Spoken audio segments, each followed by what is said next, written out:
अमन है इश्क मस्ताना।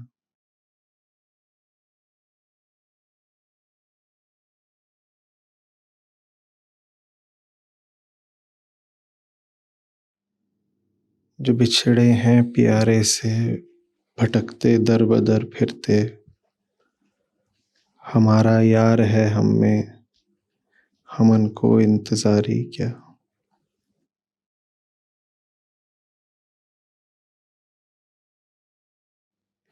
जन्म से मृत्यु तक जीवन एक प्रेम कहानी ही है।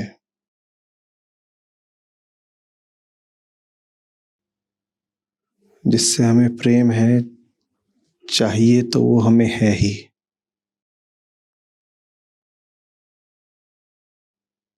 बस कोई उसको इतना आसान, सस्ता या मामूली समझ लेता है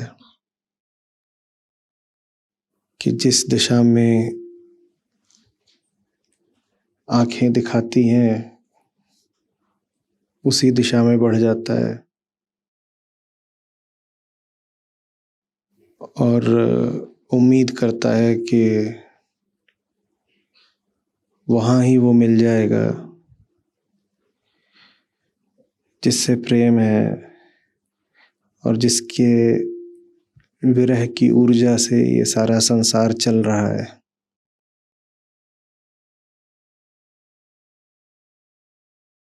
और एक दूसरा होता है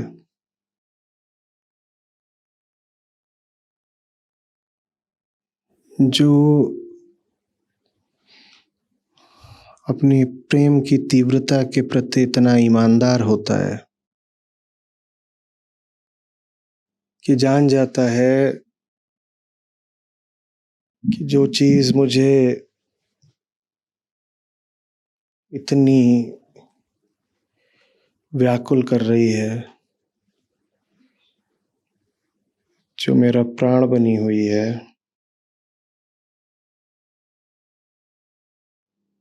वो इतनी सस्ती तो नहीं हो सकती।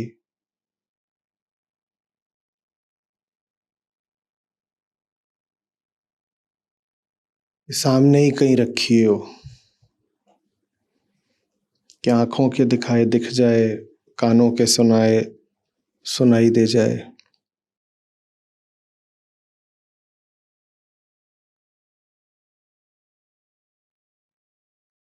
प्रेमी तो सभी हैं। इंसान और इंसान में अंतर निष्ठा का है, वफा, ईमानदारी।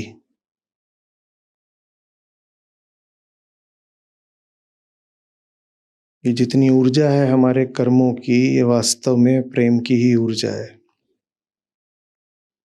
उसको हम बेचैनी कहें, बेकली कहें, छटपटाहट कहें,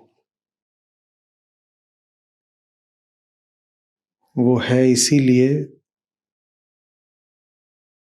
क्योंकि किसी की हमें बड़ी बेबसी से तलाश है।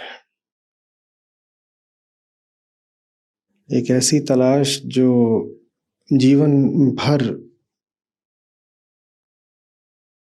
बेचैन रखती है, पर जिसको छोड़ा नहीं जा सकते, बंद नहीं किया जा सकता, वो तलाश बनी रहती है। तो सभी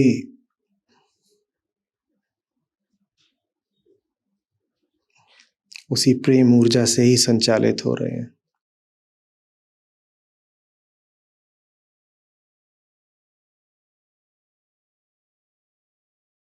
प्रेम का मतलब ही है दो। मैं हूं, मैं अधूरा हूं, कुछ है जो मुझे पूरा करेगा। क्या पूरा करेगा ये पता नहीं। इतना पता है कि मैं जन्म से ही अधूरा हूं। तो दो आ गए यहाँ पर, मैं और वो जो मुझे पूरा करेगा। मैं, मेरी वर्तमान स्थिति, और वो जो मुझे होना है।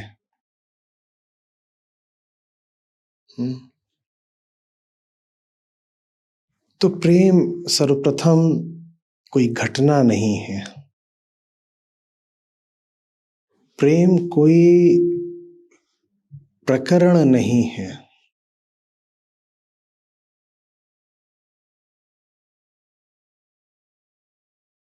प्रेम एक निरंतरता है।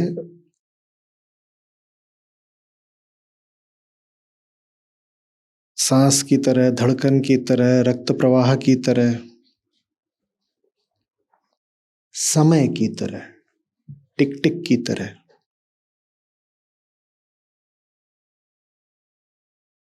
वो लगातार ही है। बस हम उसको जानते नहीं हैं, पहचानते नहीं हैं। तो जब कुछ बहुत सनसनीखेज होने लग जाता है, सिर्फ तब हम कहते हैं कि प्रेम हुआ। जो सामान्य जीवन की हमारी साधारण गति है, उसको हम प्रेम जानते ही नहीं। और बड़ा अजीब लगेगा, आप बाजार जा रहे हैं अमरूद लेने, आप किसी से कहें कि प्रेम की खातिर जा रहा हूं, प्रेम मुझे चला रहा है। अभी जा रहे हैं बाजार तो फिर भी आपका दावा हो सकता है चल जाए, पर लौट रहे हो झोले में अमरूद लेके और गोभी लेके, और कोई पूछे कहाँ को गए, कहाँ से आ रहे हो,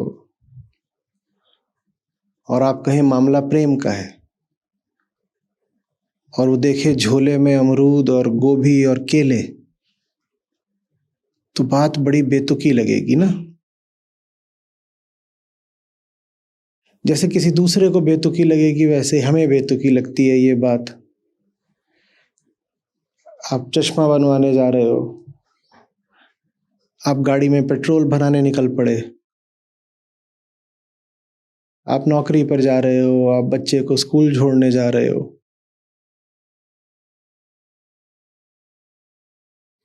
कौन इसका संबंध प्रेम से लगाएगा?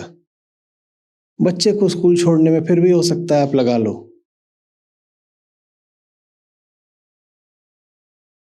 पर पैंट लंबी थी, 1 इंच छोटी करवाने जा रहे हो, और कोई पूछे किधर को चले, तो बोलो प्रेम मार्ग पर, तो बड़ी अटपटी लगेगी बात। क्योंकि हम ऐसा कभी देख ही नहीं पाते हैं। या कोई दांत मांज रहा हो, कोई सोने को जा रहा हो,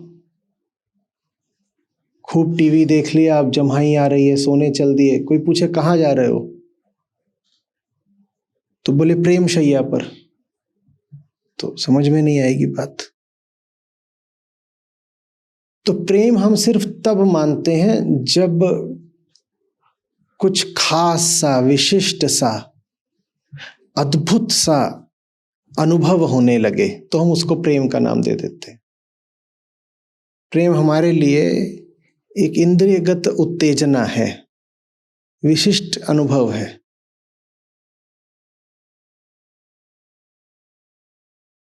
लेकिन जो जीवन को ध्यान से देखते हैं, वो कहते हैं तुम कुछ भी कर रहे हो, कर तो अपनी बेचैनी को चैन देने के लिए ही रहे हो। तो फिर समझाने वालों ने, गाने वालों ने बेचैनी को ही कह दिया कि ये प्रियतमा है, और चैन को नाम दे दिया पिया का। बेचैनी हो गई प्रियतमा, प्रेयसी। प्यार करने वाली विरहिणी और चैन को कह दिया पिया। लिंग भेद की कोई बात नहीं, उल्टा भी कहा गया है। जो परम है उसको स्त्रीलिंग में भी पुकारा गया है, सिर्फ मां कह के ही नहीं, माशूका कह के भी। साकी कहा है उदाहरण के लिए सूफियों ने कई बार उसको।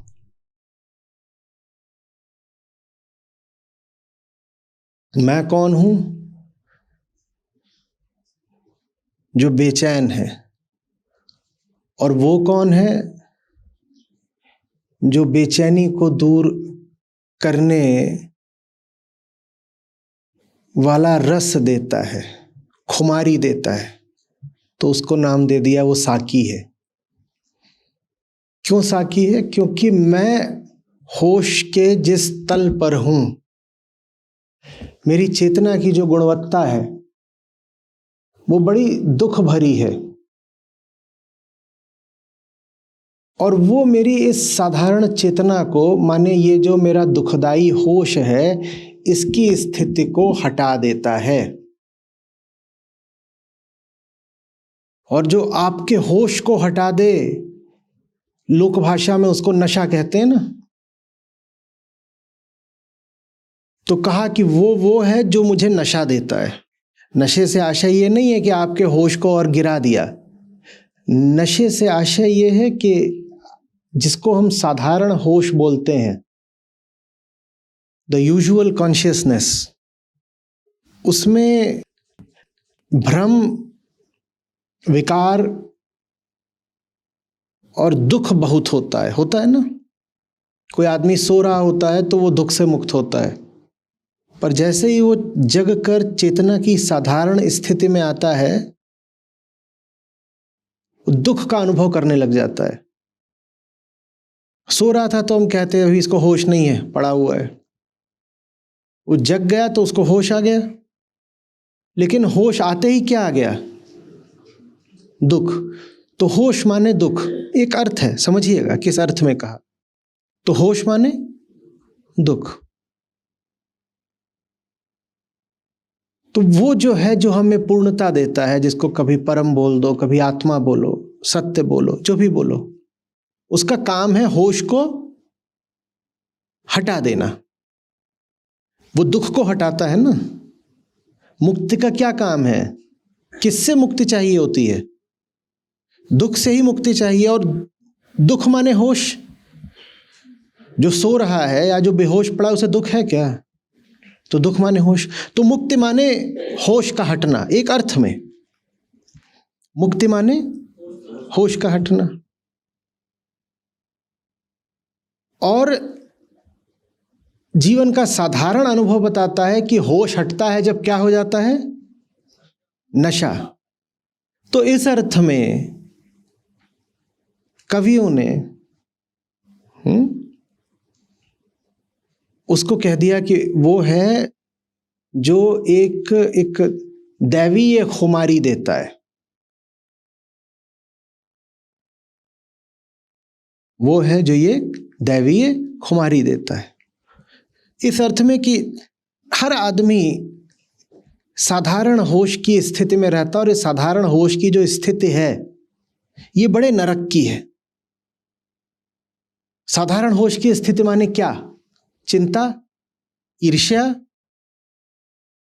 कलह, डर, असुरक्षा, 100 तरह की कामना, यही है ना साधारण होश। एक होशमंद आदमी में आप और क्या पाएंगे? यही सब। तो उसका काम है मेरे होश छीन ले। उसका काम है कि वो मेरे होश छीन ले। उससे आशय ये नहीं है कि आपको बेहोश कर दे, उससे आशय यह है कि जो साधारण होश की स्थिति है उसको छीन ले, होश को एक ऊंचाई दे दे। बात समझ रहे हैं? तो ये जो रिश्ता है मेरा और उसका द्वैत की भाषा में, और अद्वैत की भाषा में मेरा और मेरा। क्योंकि होना तो अंततः मुझे किसी और के जैसा नहीं है, अंततः तो मुझे वो हो जाना है जो हो जाना मेरी ही नियति है, मेरी ही। तो शुद्ध अर्थ में कहें कि ये जो रिश्ता है मेरा और मेरा, इसको बड़े तरीकों से अभिव्यक्त करा गया है। प्रेमी प्रेमिका, बाप बेटा, माँ बेटा,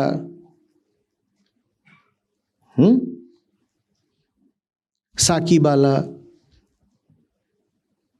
जैसे बोलो, गुरु शिष्य।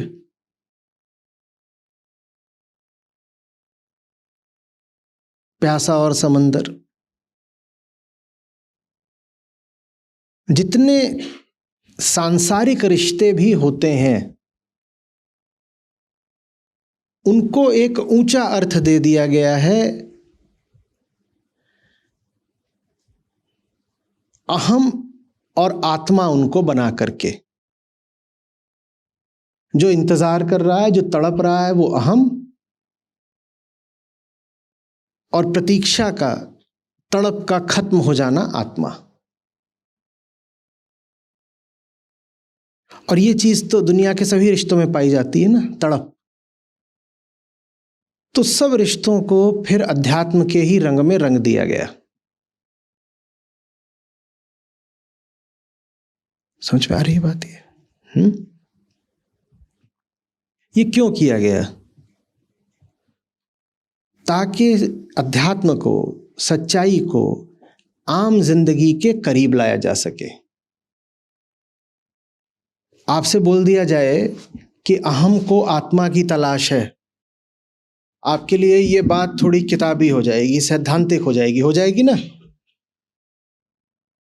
और आपसे कह दिया जाए कि प्रिया को पिया की तलाश है, ये बात तुरंत रोचक हो जाएगी कि नहीं?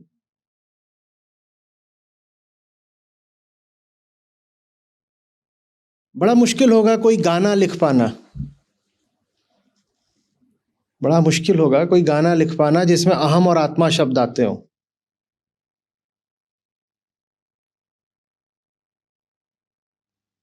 पर पिया और सजनी वाले गीत लिखे भी जा सकते हैं, वो लोकप्रिय भी हो जाएंगे और उनके माध्यम से एक आध्यात्मिक संदेश भी दिया जा सकता है, दिया गया है। अभी कल ही मैं रामकृष्ण परमहंस की कोई कहानी देख रहा था। अब उसमें वो जो वाक्य था वो बांग्ला में था, तो मुझे ठीक से याद नहीं है, तो ये आप लोगों का काम हो गया, खोज के लाइएगा। तो था कि वो रामकृष्ण किसी और का किस्सा बता रहे थे कि वो जब कहीं पर जाता था तो सबसे बोलता था कि माछेर झोल और एक और कुछ, और फिर तीसरी चीज बोलता था, बोल हरि बोल। तो जो पहला जो 3 शब्दों का वाक्यांश होता था उसका अर्थ होता था कि बढ़िया वाली मछली की सब्जी। जो दूसरा वाक्यांश था उसका अर्थ था कि सुंदर युवती की गोद। और फिर तीसरा, फिर उसी से वो तुकबंदी करके कर देता था, बोल हरि बोल। तो जब ये कर देता था तो लोग उसके साथ साथ चल निकलते थे, बोलते थे ये बढ़िया चीज है। पहली 2 बोल ही देते थे क्योंकि वो मजेदार है। एक है कि अच्छा खाने को मिलेगा, दूसरा ये कि बढ़िया युवती मिलेगी। तो इन 2 के साथ वो फिर तीसरी चीज भी साथ में बोल देते थे, बोल हरि बोल। और फिर जब वो आगे बढ़ जाते थे तब उन्हें पता चलता था कि वो जिस सुंदर युवती की बात हो रही है वो प्रकृति है, और उसके जिस अंक की बात हो रही है, अंक माने उसका गोद, आंचल, वो यही है कि प्रकृति के साथ वैसे ही जियो जैसा छोटा बच्चा अपनी माँ के आंचल में रहता है। तो आंचल के 2 अर्थ हो सकते हैं ना, कि एक तो पत्नी का आंचल पति के लिए, पति भी पत्नी के आंचल को लेकर बड़ा आतुर रहता है, और छोटा बच्चा भी माँ के आंचल को लेकर आतुर रहता है। तो उसे फिर बाद में पता चला ये होती प्रकृति है। और वो जिस मछली की बात हो रही है, वहां से आशय है कि वो जो चीज है सदतत्व, वो सब इंद्रियों की भूख को शांत कर देता है। मछली वगैरह सब फिर पीछे छूट जाता है। अब ये जिस भी व्यक्ति ने करा उसे सफलता नहीं मिल पाती अगर वो कहता है कि आओ समाधि के गीत गाएं, आओ ब्रह्म पर छंद बैठाएं, नहीं मिल पाती। तो जिन लोगों को सत्य का प्रचार करना था उन्होंने ये बात समझी। उन्होंने कहा कि इसको तो लोगों तक लोगों के ही तरीके से ले जाना पड़ेगा।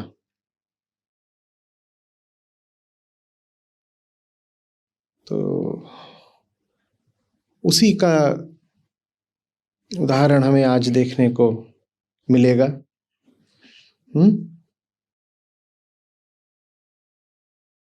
कहीं रहा होगा कोई शराबियों का अड्डा,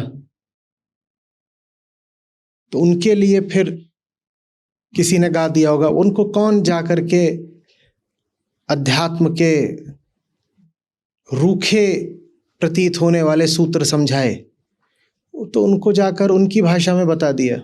क्या ये जो हल्का हल्का सुरूर है, ये तेरी नजर का कसूर है, कि शराब पीना सिखा दिया।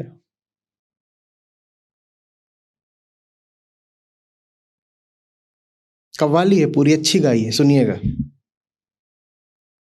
पर सही अर्थ में सुनिएगा।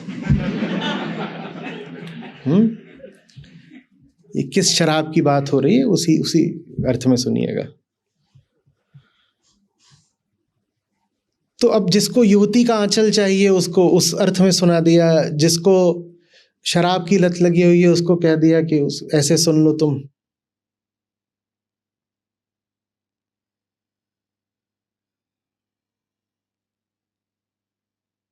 और गलत भी क्या करा। हम कोई भी रिश्ता बनाते क्यों हैं? क्यों बनाते हैं? चैन के लिए ही तो बनाते हैं ना। तो हर रिश्ते को अगर उसी का नाम दे दें तो गलत क्या हो गया? गलत क्या कर दिया? फिर वो रिश्ता भी किसी इंसान से भी हो, ये भी कोई जरूरी नहीं।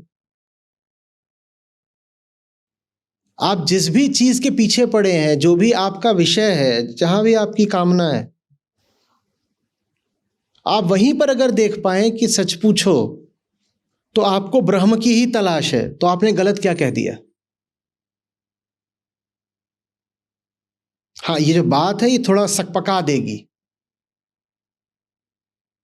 ये बात आपको थोड़ा चौकन्ना कर देगी। आप लेने गए हो पजामा और उसको आपको गाना पड़ रहा है, वो मेरे दिल के चैन। दर्जी कह रहा है पजामे में चैन नहीं है, पजामा है। और चेन वाला बनवाना हो तो अलग बताइए।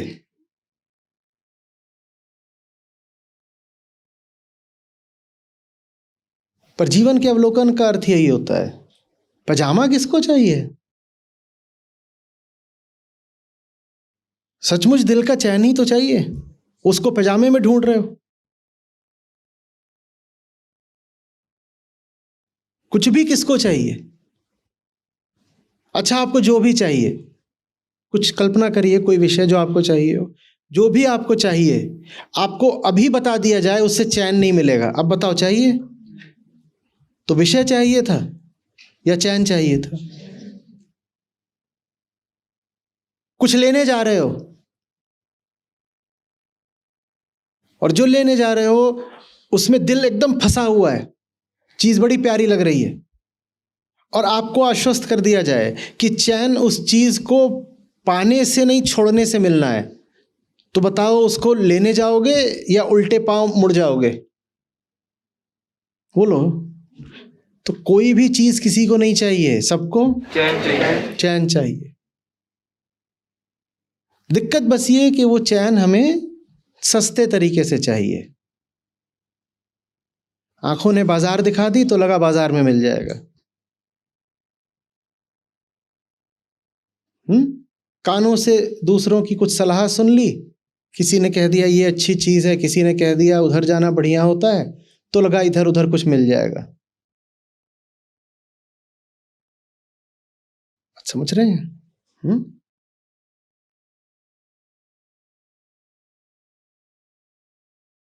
तो जब दो ये रास्ते उपलब्ध होते हैं ना, एक ये कि जान लो कि सब माया है, और दूसरा ये कि जान लो कि ये जितनी माया है उसमें खोज तुम पिया को ही रहे हो। तो ये जो सूक्ष्म अंतर आता है इतना सा, ये माया को लीला बना देता है। एक तो है ये जानना कि ये सब माया है, जगन मिथ्या, सब माया है। दूसरा ये कि वो माया सिर्फ इसलिए है क्योंकि तुम जब पैजामा लेने जाते हो तो तुम्हें याद नहीं रहता कि तुम पैजामे के माध्यम से वास्तव में कुछ और लेने गए हो, इसलिए पैजामा माया है। अन्यथा अगर पैजामे की ओर जा रहे हो और ये याद रहे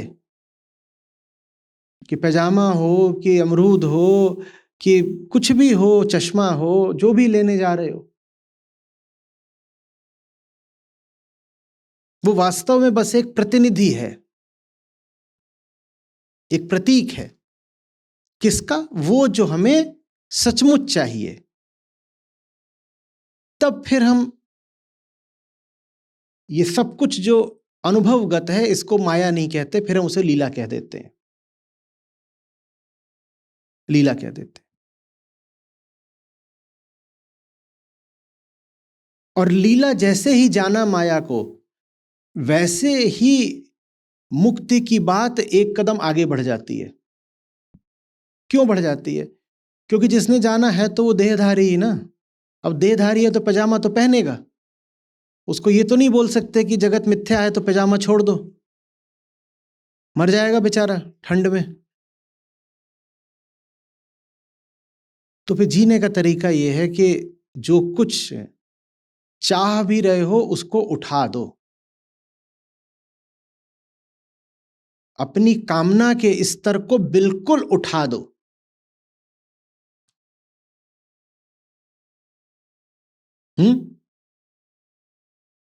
बाल को सचमुच बाल गोपाल बना दो, और पति को बोलो कि तुझे पति रहना है तो परमेश्वर हो जा, और पत्नी को कहो कि पत्नी तू तभी है जब देवी है, नहीं तो पत्नी की कोई बात ही नहीं। क्योंकि हमें न तो कोई स्त्री चाहिए थी, ना हमें कोई पुरुष चाहिए था, हमें तो साहब चैन चाहिए था। ठीक, किसी को कुछ नहीं चाहिए होता, सबको। तो आप चाहे घर में एक गेंद लेके आए हो, चाहे एक मेज लेकर के आए हो, चाहे एक स्त्री, चाहे एक पुरुष, चाहे घर में एक बच्चा आ गया हो, रिश्ते में एक ही चीज चाहिए, क्या? चैन चाहिए। तो हर रिश्ते से फिर एक ही मांग रहेगी कि चैन होना चाहिए इसमें। हर रिश्ते को फिर वहां लेकर के जाएंगे जहां वो चैन की आपूर्ति करने लगे, चैन का प्रतीक बन जाए। आप समझ रहे हैं?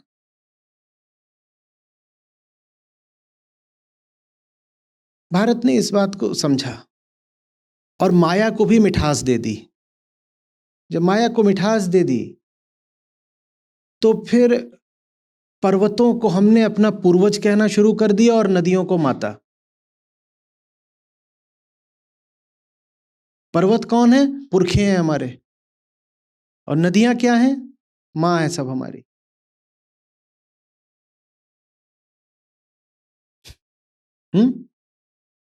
अब ऐसे भी बोल सकते थे कि सब क्या है? माया है। माया तो है, पर माया बोलने से तुम माया से मुक्त तो नहीं हो जाओगे। तो मुक्ति का साधन भी तो उस पर्वत को और इस नदी को ही बनाना है ना। या तो हम इतने सुविकसित होते भीतर से कि पर्वत को पर्वत बोला और अपनी ही देह से मुक्त हो गए, क्योंकि पर्वत क्या है? ये देह। जो स्थूल पदार्थ पंचभूत इधर हैं उसी से पर्वत भी बनाए, तो या तो बोल दो कि जैसे वो माया वैसे ये माया, वो भी धूल है ये भी धूल है। ये बोल पाने की हम में हिम्मत है नहीं। भारत ने का एक काम करते हैं, माया बोल करके तो बस पाखंडी हो जाओगे। बाहर बाहर से बोलोगे माया है, और ये भीतर छुप छुप के लड्डू खाओगे। तो इससे अच्छा ये है कि उसको माध्यम बना लो मुक्ति का। वही चीज जो तुम्हें गुलामी देती थी या कि संभावित रूप में गुलामी दे सकती थी, तुम उसी को अपनी मुक्ति का साधन बना लो। जहां जहां से गुलामी आती थी वहीं वहीं से मुक्ति का कार्यक्रम बढ़ा लो आगे।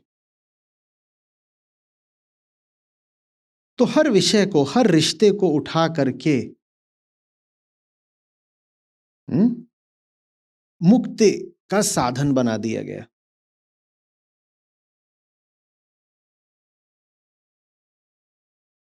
जान लिया गया कि हम जब तक देह हैं और भीतर अपूर्णता है, तो बाहर तलाश तो रहेगी ही ना। तो हमने कहा हम बेकार में बोलें कि तलाश ही मायावी है या कि तलाशना विक्षिप्तता है, बोले इससे होगा नहीं। उठाओ, ऊंचाई दो। उसी ऊंचाई का एक उदाहरण हमारे सामने है अभी। जो बिछड़े हैं प्यारे से, भटकते दर बदर फिरते, हमारा यार है हम में, हमन को इंतजार है। समझ रहे हो? तो अकेलापन सबको सताता है। बच्चा छोटा होता है तो भी वो कहता है दोस्त यार मिल जाएं। माँ बाप बहुत देर तक दिखाई नहीं दे तो इधर उधर देखना शुरू कर देता है। आप जवान होते हैं तो आमतौर पे विपरीत लिंगी की तलाश आ जाती है, कहाँ है कहाँ है। बूढ़े होते हैं तब भी यही शिकायत रहती है कि हमारे बच्चे हमें समय नहीं देते, कहाँ चले गए। अकेलापन सबको त्रास देता है। तो या तो ये कह दो कि अकेलापन मूर्खता है, क्योंकि हम तो अपने आप में ही परिपूर्ण है। अकेलेपन जैसी कोई चीज होती नहीं है। या वो कर लो जो ज्ञानी कवि अभी कर रहे हैं। वो कह रहे हैं हाँ अकेलापन है, साथी चाहिए, पर जो साथी चाहिए वो बाहर नहीं मौजूद है, वो भीतर ही मौजूद है। रिश्ता तो बनाना है, हम नहीं कह सकते कि रिश्ता नहीं बनाना है। हम ये भी नहीं कह सकते कि हमें कुछ नहीं चाहिए, पर जो हमें चाहिए वो हमारे भीतर ही मौजूद है। उसी से रिश्ता बनाएंगे। हमारा यार है हम में, हमन को इंतजारी क्या। और लिख लो, दो चार और तुक लगाओ। हमन को बीमारी क्या। हाँ,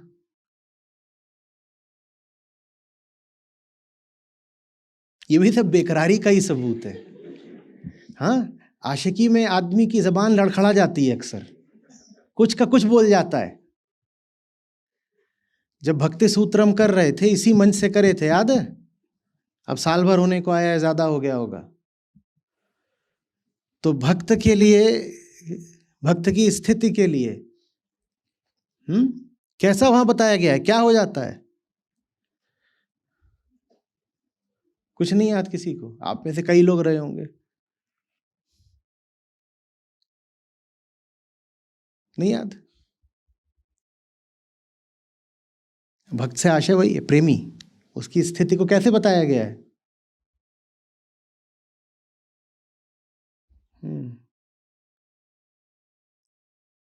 हाँ,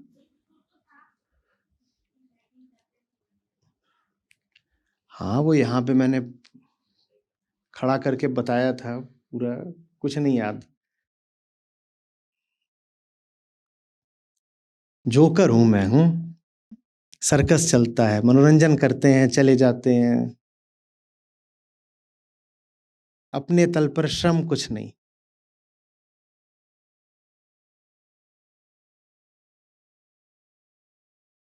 कहते हैं मत्तो वा स्तब्धो वा, वो ऐसा रहता है जैसे पागल हो, मत, वो अवाक रहता है।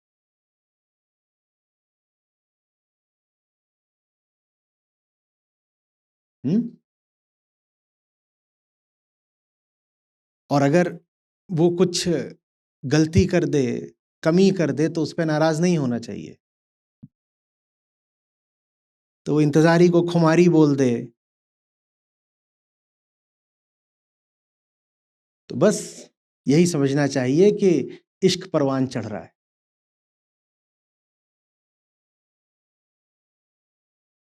समझ रहे हैं बात? तो ये दो तरह के फिर लोग होते हैं। एक वो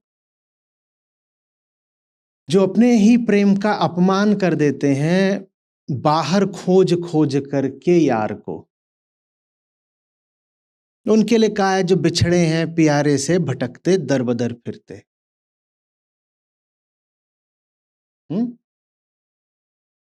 वो इधर खोज रहे हैं, उधर खोज रहे हैं। और मैं क्यों कह रहा हूं कि अपने ही प्रेम का अपमान कर रहे हैं? क्योंकि उनको लग रहा है कि चीज इतनी सस्ती है कि आंख के दिखाए दिख जाएगी और हाथ के पकड़े पकड़ में आ जाएगी। तो दर बदर फिरते रहते हैं, कभी यहां खटखटाया, कभी वहां टटोला, कभी इधर कुछ आजमाया, हाथ कुछ आता नहीं।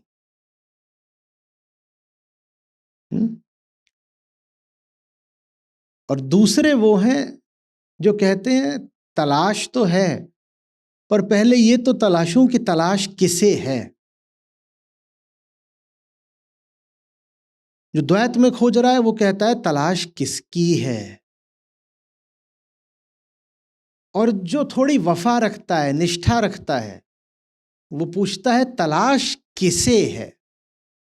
और इन्हीं में तो जो बारीक फर्क है वो इंसान की जिंदगी के सार्थक जाने और निरर्थक जाने का फर्क है। जिसकी जिंदगी व्यर्थ जानी होती है वो पूछता है तलाश किसकी है, और जिसकी जिंदगी सार्थक होनी है वो पूछता है तलाश किसको है। पूछा कि तलाश किसकी है तो आंखों के पीछे पीछे चल दोगे। इसकी है तलाश, उसकी है तलाश, इस सीट पे बैठा है, उस सीट पे बैठा है, दरवाजे के बाहर है, छत से लटक रहा है। खोजो। और खोजने के लिए इस अनंत ब्रह्मांड में अनंत विषय हैं, बस समय अनंत नहीं है। विषय अनंत हैं और समय थोड़ा है, तो माने तलाश हमेशा अधूरी रह जानी है। आप इस निष्कर्ष पर भी नहीं पहुंच पाओगे कि तलाश व्यर्थ गई, क्योंकि इस निष्कर्ष पर भी पहुंचने के लिए जितने विषय हैं सबको आजमाना जरूरी है। मर जाओगे और यह भी नहीं पता चलेगा कि बेवजह मरे,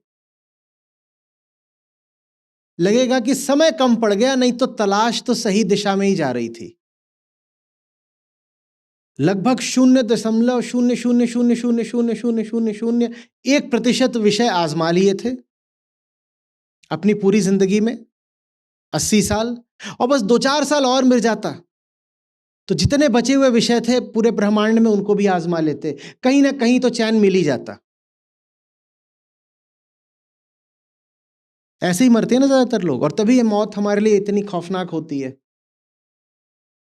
हमें लगता है कि अभी आजमाने के लिए जो 99.999999999999999999999999% विषय अभी बचे हुए हैं, भगवान जी 1 साल और दे दो बस।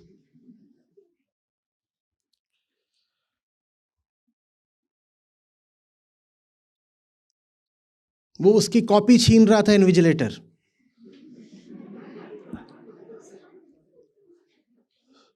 तो बोल रहे 1 मिनट। इन्विजिलेटर पुराना खिलाड़ी था, बोला देख 33 लगते हैं कम से कम पास होने को, तू 3 पे है, तू 3.25 कर लेगा, काहे थकता है। घर जा, अभी पूरा साल है तेरे सामने।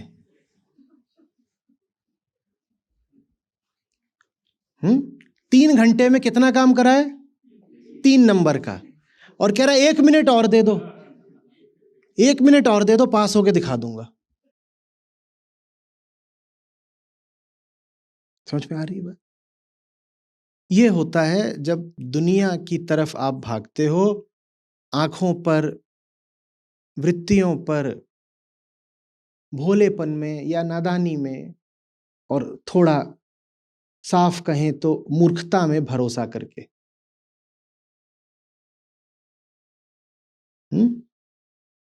क्या प्रमाण होता है कि जिस चीज के पीछे जा रहे हो चैन देगी?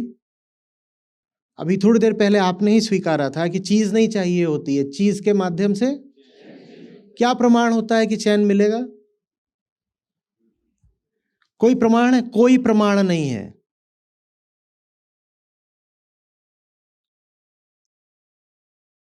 बस एक वृत्ति है, एक धुंधलका है, जो कोहरे के पीछे से आवाज आ रही हो और कह रही है केले ले लो। कुछ दिखाई नहीं पड़ रहा है, और यह भी हो सकता है कि आप जर्मन हो और केला क्या होता है जानते भी नहीं।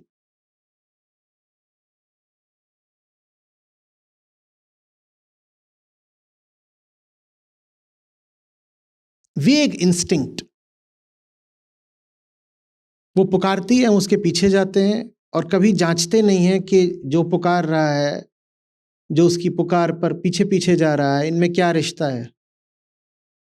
कभी ये भी नहीं देखते कि पहले जो करा था उसका क्या हुआ, कृतो स्मर कृतम स्मर, उसका क्या हुआ, वो भी नहीं पूछते। ये भी नहीं देखते गौर से कि बाकी सब जो ऐसे ही पीछे पीछे जा रहे हैं, इनका क्या हो रहा है।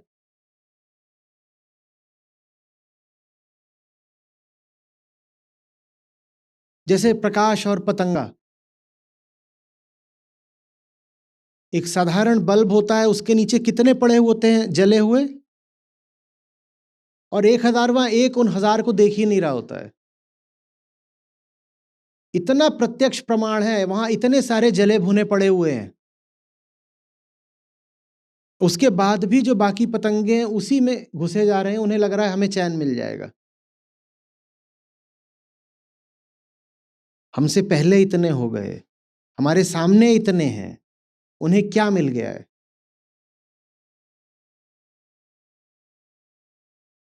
लेकिन अविद्या बड़ी जबरदस्त चीज होती है। वो विश्वास दिला देती है कि हमें पता है और सवाल पूछने देती नहीं। तो जो कुछ है बाहर दिख रहा है, उसके पीछे पीछे भाग लो, जरूर कुछ मिलेगा, जरूर कुछ मिलेगा। कोई तर्क है कि मिलेगा? नहीं, तर्क की बात ही नहीं, हमें भरोसा है। बस भरोसा है। नहीं, पर कैसे भरोसा है उसकी बात ही नहीं, बस भरोसा है। अविद्या अकारण भरोसे का दूसरा नाम है। तो अविद्या अंधविश्वास का ही दूसरा नाम है। अंधविश्वास इतनी खतरनाक चीज है। इंसान के सामने जो सबसे बड़ी और मूलभूत समस्या है वो यही है।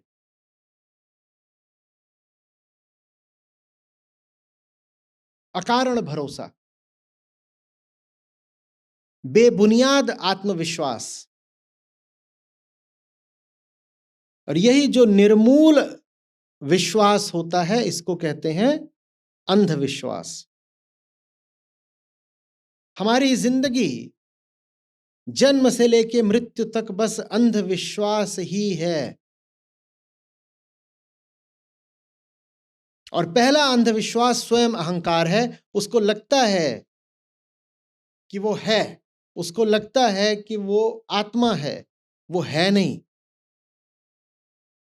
तो अहम के चलाए माने अपने चले व्यक्ति जो कुछ भी करता है वही अंधविश्वास है। अंधविश्वास माने यही नहीं कि कोई सोच रहा है कि पीपल पे प्रेत उल्टा लटका हुआ है, वही नहीं अंधविश्वास होता। जो भी व्यक्ति कुछ मान्यता रखता है, कोई भी मान्यता, वही अंधविश्वास है। पहला अंधविश्वास है मैं हूं।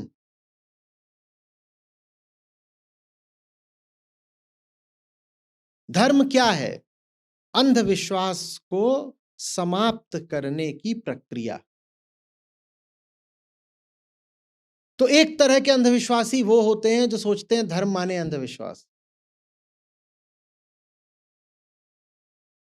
जो धार्मिक आदमी है उसकी पहचान ये होगी कि वो अंधविश्वासी नहीं होगा। सिर्फ धार्मिक आदमी ही अंधविश्वासी नहीं होगा। जो धार्मिक नहीं है उसे अंधविश्वासी होना पड़ेगा, क्योंकि अंधविश्वास हमें जन्म से मिलता है। पहला अंधविश्वास यही होता है कि मैं जन्मा हूं, मैं जात हूं, मैं देह हूं। ये पहला अंधविश्वास है। धर्म का काम है आपको बताना कि तुम अजात हो, तुम देह नहीं हो, तुम्हारा जन्म हुआ नहीं। धर्म अकेला है जो अंधविश्वास से राहत देता है। और अगर आपके जीवन में धर्म नहीं है तो आपको अपने ऊपर बड़ा भरोसा रहेगा। जब अपने ऊपर भरोसा रहता है तो अपनी आंखों पर, अपनी वृत्तियों पर, अपनी इच्छाओं पर भरोसा रहता है। वो जिधर को ले जाती है आदमी चल देता है। कभी कुछ वाद प्रतिवाद होता नहीं। कामना पर कभी कोई प्रतिप्रश्न उठता नहीं। उसने बुलाया, हम चल दिए। कहिए कैसे चल दिए? नहीं, उसने बुलाया, हम चल दिए। काहे को चल दिए? नहीं, उसने बुलाया है तो ठीक ही बुलाया होगा। ये अंधविश्वास। ध्यान करिए उन क्षणों का जब कामना का वेग रहता है। प्रश्न उठता है दिमाग में कभी? प्रश्न उठता भी है तो बस एक, जल्दी से जल्दी कामना की पूर्ति कैसे हो। इसीलिए श्री कृष्ण उस दिन समझा रहे थे कि देखो, तर्क और बुद्धि ये तो कामना के गुलाम होते हैं। जब कामना सर चढ़ती है तो बुद्धि सिर्फ इस प्रयास में लग जाती है कि कामना पूरी कैसे करनी है। बुद्धि मर नहीं जाती, दास बन जाती है। मरी नहीं है, सेविका हो गई है। वो बस अब इस जुगाड़ में है कि जो भी कामना है उसको किस युक्ति से पूरा किया जाए।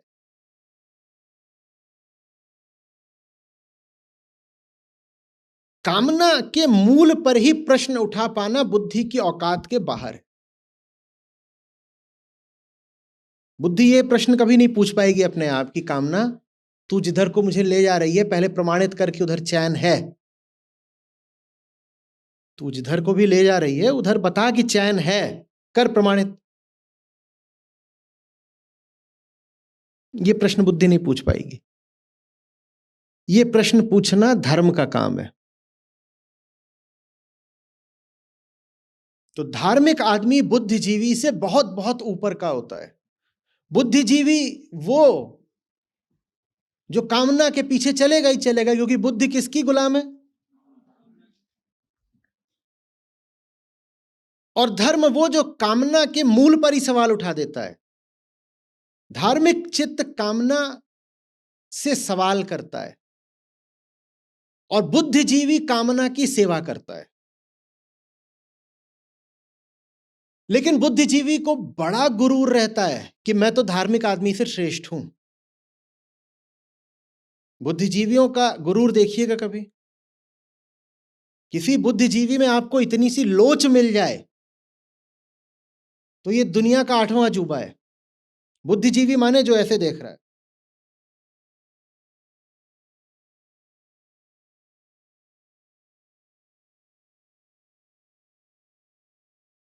उसको पता ही नहीं है कि तू नौकर है, स्लेव है।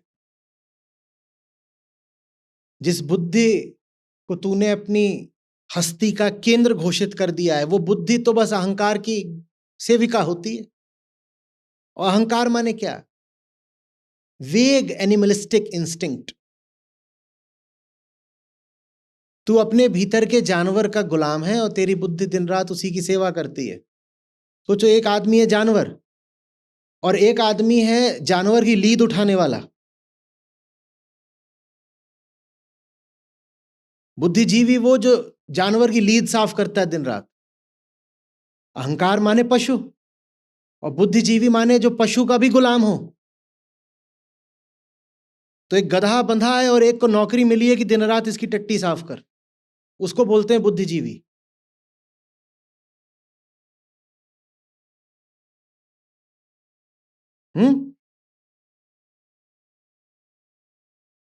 अपना वो स्मार्ट गधा याद आया, गधहवा। तो उसकी जो तस्वीर है उसके पीछे एक आदमी को लगा दीजिए, वो झाड़ू लेके बैठा हुआ है साफ करने को, या मुंह खोल के बैठा है, कह रहा मैं दासन का दास, महाराज का प्रसाद उतर रहा, उसे पृथ्वी पर कैसे पड़ने दूंगा, सीधे मुंह में लूंगा।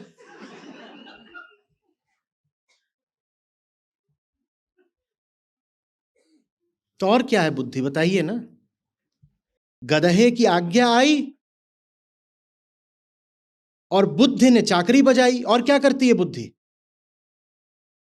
भ्रष्टाचारियों की बुद्धि देखिए कितनी पैनी चलती है।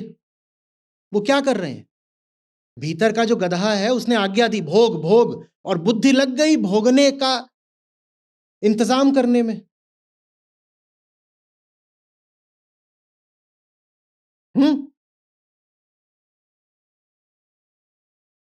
बुद्धिजीवी कैसा है, करके दिखाइए, ऐसे मुंह करिए ऊपर, आकाश नहीं है ऊपर, कहीं सोचे अनंत आकाश अष्टावक्र वाला बुद्धिजीवी उसकी और ऐसे फरियाद कर रहा है, नहीं बाबा, गधा है।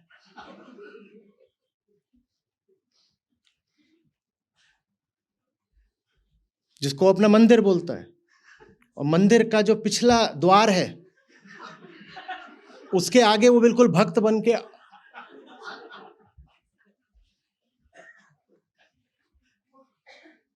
बात समझ में आ रही है? इसलिए बोल रहा हूं क्योंकि यहां बैठ के भी बहुत लोग बुद्धि ही चला रहे होंगे और उनको पता भी नहीं होगा कि उनकी बुद्धि किस केंद्र से चल रही है। सुन नहीं पाते, समझ नहीं पाते। सुनने समझने का भी जब वो विरल क्षण आता है, उनकी बुद्धि रुकती ही नहीं है। कैसे रुकेगी? मालिक ने आज्ञा दी है उसके कि भागती रहे, तो भगती रहती है।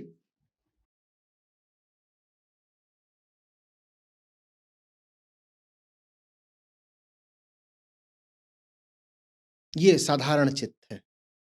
बाहर को देखा, कुछ उधर दिखाई दिया, और फिर पूरी होशियारी लगी कि उसको पाना कैसे। ये साधारण चित्त, जो भटके हैं पियारे से, ये वो है। भटकते दर बदर फिरते, ऐसे नहीं भटक रहे हैं, जबरदस्त तरीके से होशियारियां, चालाकियां, चतुराइयां दिखा दिखा के भटक रहे हैं। और भटकने से तो ऐसा लगता है जैसे बेचारे हों। वो बेचारे नहीं हैं, वो भटक रहे हैं तो नोच खसोट रहे हैं। भटकने से तो ऐसा लगता है जैसे भिखारी, वो भिखारी नहीं, लुटेरे हैं। वो ऐसे ही भटक रहे हैं जैसे चंगेज खान भटकता था। पूरा एशिया उसने भटक भटक के छान मारा, बेचारा भटक रहा। समझ में आ रही? और जो दूसरा चित्त होता है वो कहता है कुछ चाहिए तो है, पर जिसको चाहिए है उसको परखा, और पता चला कि जो चाहत है वो चाहने वाले की अशुद्धि का ही दूसरा नाम है। लिख लीजिए, चाहत क्या है? चाहने वाले में ही जो मिलावट है, चाहने वाले में ही जो नींद है, खुमारी है, बेहोशी है, उसी का नाम चाहत है। तो चाहत चाहने वाले का स्वभाव नहीं है।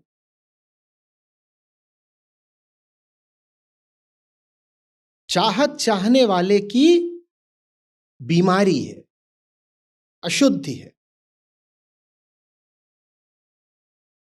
ये जानते ही प्रयास की दिशा बिल्कुल बदल जाती है।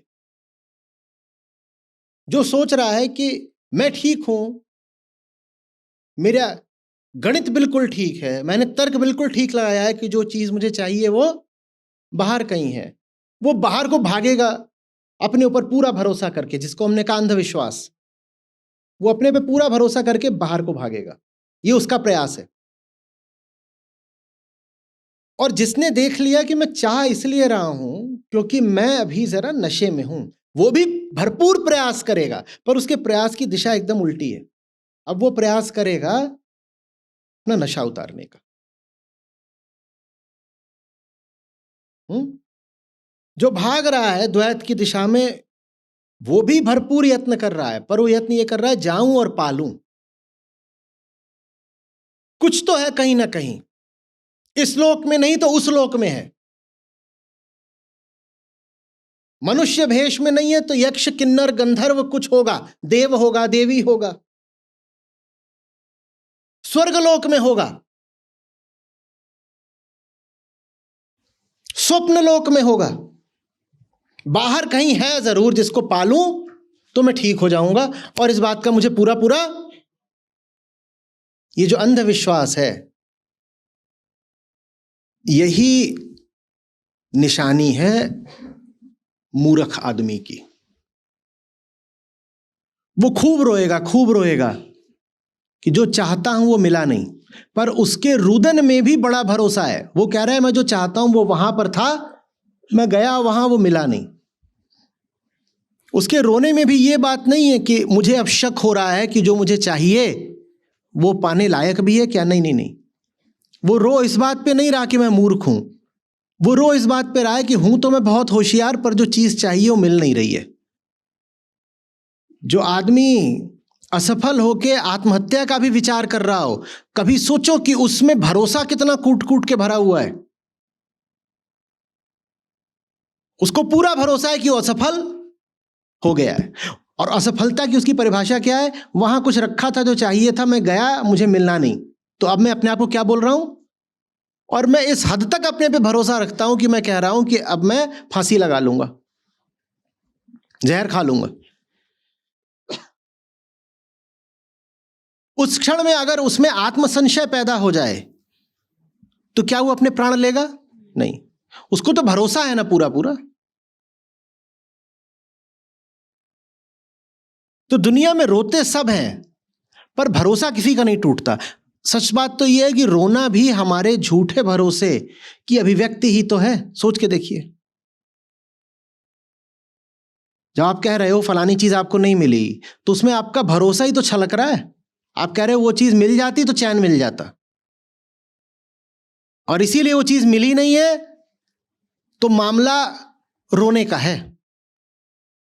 जो चीज आपको नहीं मिली आप उसको सार्थक ही तो मान रहे हो ना, तभी तो रो रहे हो इसके पीछे। आपको कैसे पता वो वस्तु सार्थक थी भी? कैसे पता? कैसे पता जिस चीज के पीछे आप रो रहे हो उसको पाने से कुछ होता भी है? कैसे पता? पर प्रमाण तो अहंकार को चाहिए ही नहीं होता।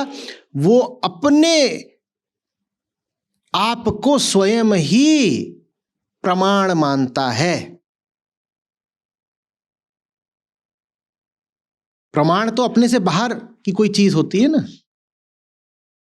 अहंकार की नजरों में वो स्वयं ही प्रमाण है।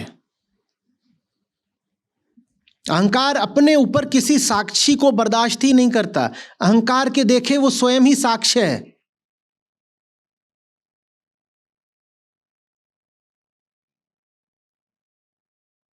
तुम्हें कैसे पता कि तुम जो मिठाई मांग रहे हो उससे चैन मिलेगा? क्योंकि मुझे वो चाहिए। इसके आगे कोई उत्तर हो तो बता दीजिए, मैं तैयार हूं। तुम्हें कैसे पता तुम जो मिठाई मांग रहे हो, जो तुम्हें मिल नहीं रही, और इसके लिए कल पे जा रहे हो, कल पे जा रहे हो, पिछले 5 साल से एक मिठाई के पीछे भाग रहे हो, और वो मिल नहीं रही है तो मुरझा के ऐसे सूख गए हो। तुम्हें कैसे पता वो मिठाई तुम्हें चैन देगी? बताओ, अभी तक मिली तो है नहीं। आपके पास एक ही जवाब होगा, क्योंकि वो मुझे चाहिए। अंधी कामना, जो अपने ऊपर कोई भी प्रकाश बर्दाश्त ही नहीं करती, और ज्यादा सवाल पूछो तो चाटा मार देगी।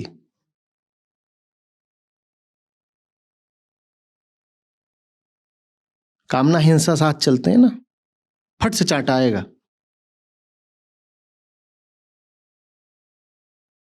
कोई आदमी अपनी कामना के पीछे जा रहा हो, उसको रोक के देखिए, और कामना के पीछे जा रहा था वो पूरा फूलों गुलदस्ता लेके। जितना बड़ा गुलदस्ता होगा उतना ही बड़ा घूंसा आएगा रोकने वाले को। कामना और हिंसा बिल्कुल साथ चलते हैं।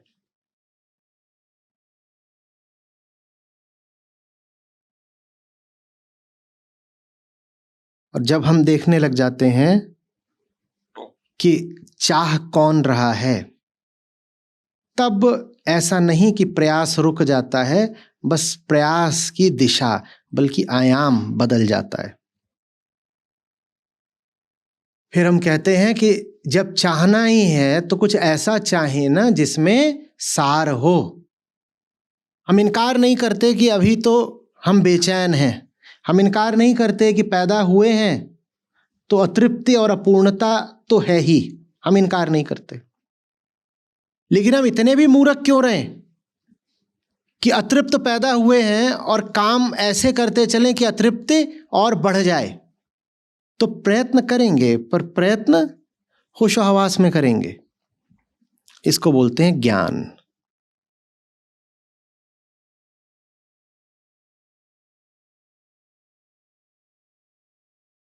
ज्ञान माने प्रेम में ईमानदारी। तो ज्ञान मार्ग प्रेम मार्ग से अलग नहीं होता। ज्ञान मार्ग माने प्रेम की शुद्धता। नकली प्रेम कौन सा है? कामना को ही प्रेम बोल दिया, ये नकली प्रेम है।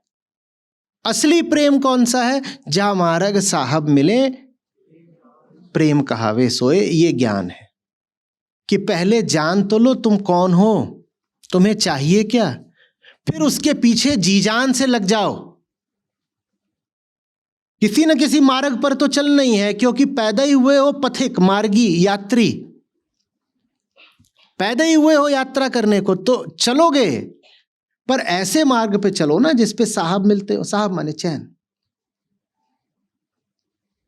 और आओ देखा न ताओ, नाक की सीध में दौड़ पड़े, इसको क्या बोलते हैं? कामना मार्ग। दिक्कत यह है कि कामना मार्ग को ही हमने प्रचारित कर दिया है प्रेम मार्ग बोल के। कामना मार्ग क्या होता है कि जो तुम्हारी इंद्रियों के क्षेत्र में विषय है उसका पीछा करने लगो, है ना। अब इंद्रियों के क्षेत्र में तो सब कल्पनाएं भी आती हैं। जो कुछ भी पृथ्वी पर है वो इंद्रियों के ही क्षेत्र में आता है, और आप उनके पीछे लग जाओ। भले ही ये बोल करके कि मैं धार्मिक आदमी हूं, मैं भक्ति मार्गी हूं, तो भी हो तो आप कामना मार्गी ही ना। कामना माने क्या? किसी भी ऐसे विषय का पीछा करना जो भौतिक हो, यही कामना है ना। और मन में जो कुछ है वो भौतिक ही होगा। कल्पना भी तो भौतिक ही होती है ना, किस्से कहानियां भी तो भौतिक ही होते हैं ना, सिद्धांत और छवियां ये भी तो भौतिक ही होते हैं ना। जो कुछ भी मन में आ गया वो भौतिक ही है। जिस भी किसी विषय को आप नाम दे सको वो भौतिक ही है। जो कुछ भी नाम पाने के लिए उपलब्ध है वो भौतिक है।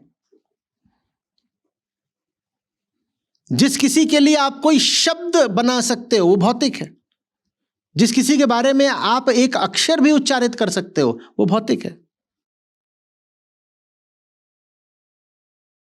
ना।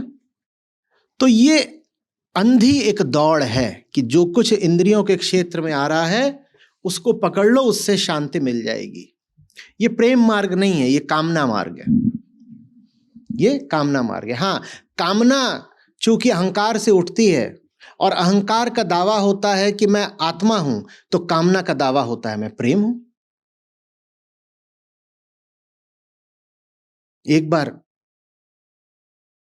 अहंकार ने कामना से पूछा, तू है तो कामना और बार बार अपने आप को बोलती रहती है मैं तो प्रेम हूं, मैं तो भक्ति हूं, क्या मजाक लगा रखा है। तो कामना ने पलट के अहंकार को कहा, मजाक की शुरुआत किसने की? तुम जब अपने आप को आत्मा बोल सकते हो, तो मैं अपने आप को प्रेम बोल सकती हूं। तुम जब अपने आप को भक्त बोल सकते हो तो मैं अपने आप को भक्ति बोल सकती हूं। अहंकार अगर अपने आप को भक्त बोलेगा तो फिर कामना अपने आप को भक्ति बोलेगी। ज्ञान और प्रेम में अंतर नहीं होता। ज्ञान माने ऐसा सशक्त प्रेम जो रुक सकता ही नहीं।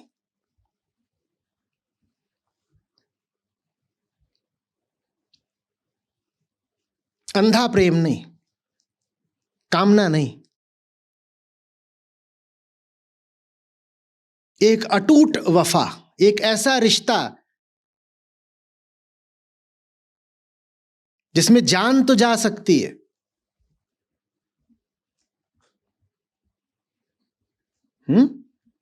आंच नहीं आ सकती।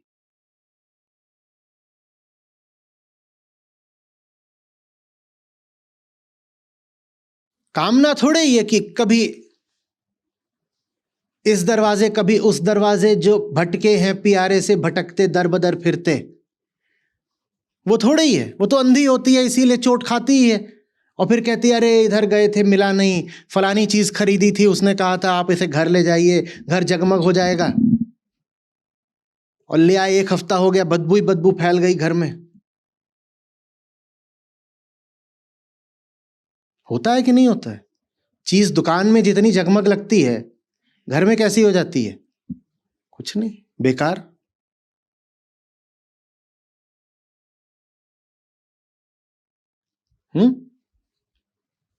ये कामना है।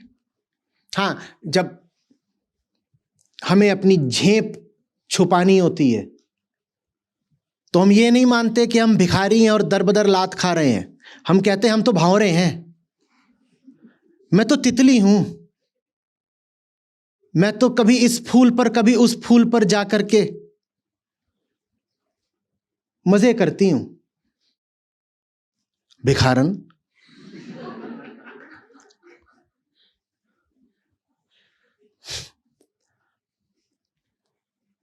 देखा नहीं कितने गाने ऐसे ही आते हैं कि वो भंवरा है और ये है और वो है। वो भंवरा नहीं है, भिखारी है और पिट रहा है इधर से उधर। वो फूल नहीं है जहां वो मुंह दे रहा है, वो धूल है।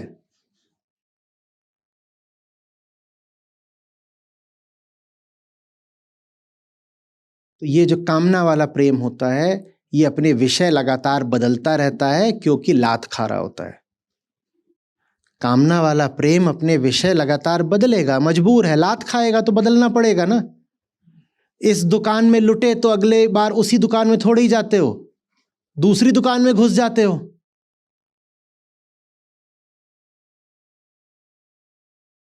ज्ञान का मतलब होता है एक ही तो है, विकल्प कहां है, दूसरी दुकान है कहां।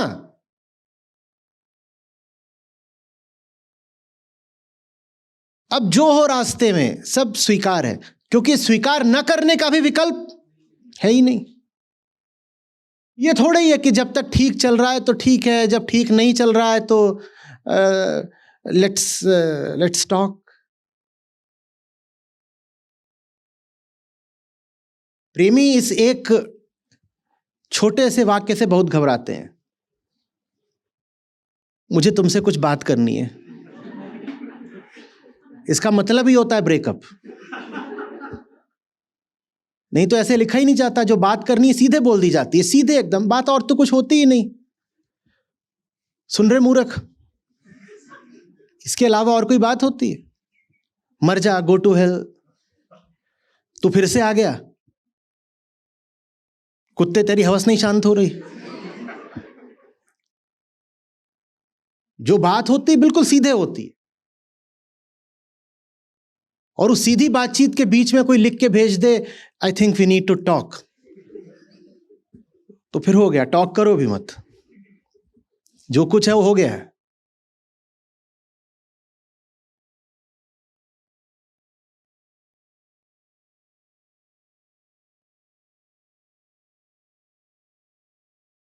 सोच में आ रही, जिंदगी है कि दुर्गति है, कहां कहां नहीं सर पटका। कहां कहां नहीं, नाक माथा सब घिसा।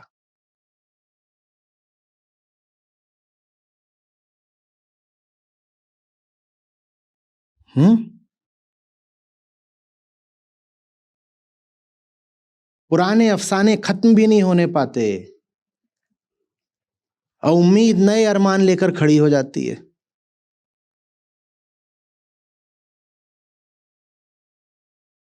ये प्रेम मार्ग नहीं होता। प्रेम मार्ग माने एक ही है और हम पैदा हुए हैं उससे वफा निभाने को।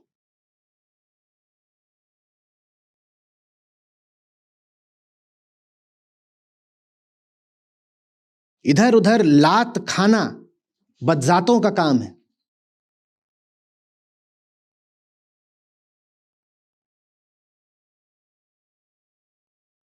जब पिया बादशाह है हमारा, तो हम भिखारिन बनकर दुनिया में दरवाजे दरवाजे कैसे डोलें? राजा वो अगर है तो हम भी कम से कम रानी तो होंगे ना। ये ऐसा होगा कि हम भिखारन ही बने रहें और कहें कि पिया हमारा राजा है, ऐसी तो फिर कोई जोड़ी जमेगी नहीं।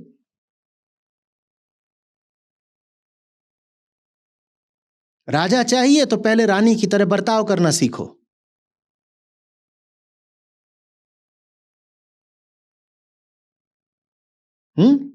साधारण सी मूवी में भी पहले ऑडिशन होता है। कहते हैं कि इसको अगर वो दे दिया रोल तो ये जमेगी भी कि नहीं जमेगी। पूरे कपड़े वगैरह पहना करके और डायलॉग दे के देखते हैं मूवी के, कहते हैं ये जम रही है। अब किरदार है रानी का और वहां फटे हाल पहुंच गए, दे दे तू भी दे दे, अरे दे दे। अब पूछे कौन? मैं तितली भिखारन।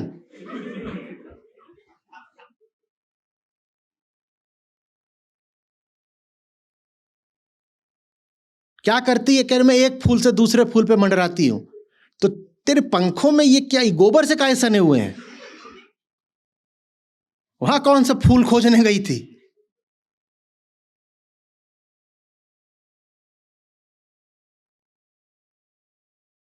समझ में आ रही है बात? ये एक और बाहर तो अनेक ही अनेक हैं। वो जो एक हमें चाहिए वो हमारी ही सच्चाई है। हम सब व्याकुल हैं, मरे जा रहे हैं अपना ही वो रूप देखने के लिए जो नियति है हमारी।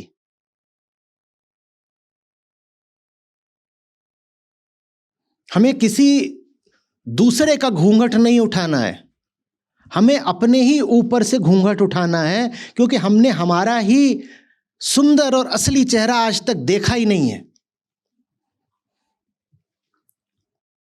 इसी घूंघट उठाने को कहते हैं आत्म साक्षात्कार। वो किसी और के चेहरे से नहीं उठाया जाता। और मुंह दिखाई को कहते हैं आत्म आहुति। आत्म आहुति नहीं दोगे जब तक, तब तक घूंघट। ये थोड़ी कि वो बैठी हुई है और जाके उसको ऐसे ही 500,000 कुछ दे दिया, या जो भी है, मान लो अमीर आदमी हो तो 10 लाख दे दिया और बोल रही है अब घूंघट घूंघट सब उतार दो। इतना नहीं सस्ता मामला है। आत्म आहुति से नीचे बात नहीं बनती।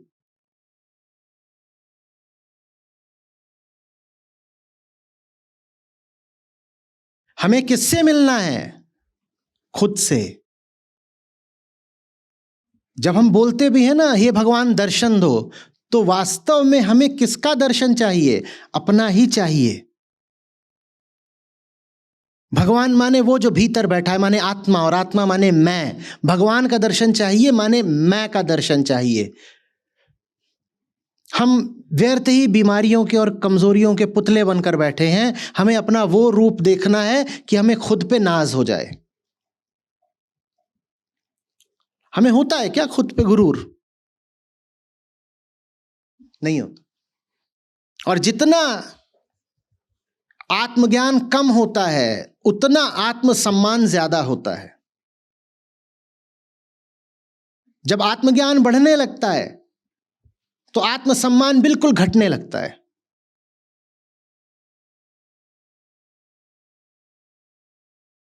अपनी पहचान जितनी कम होती है स्वाभिमान उतना ज्यादा होता है।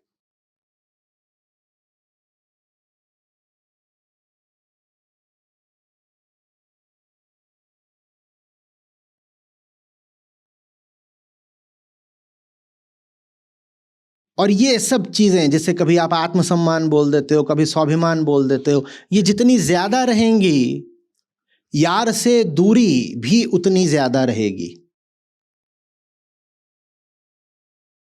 क्योंकि अज्ञान ही तो दूरी है और अज्ञान ही आत्मसम्मान बनकर खड़ा हो जाता है। आत्मसम्मान माने क्या?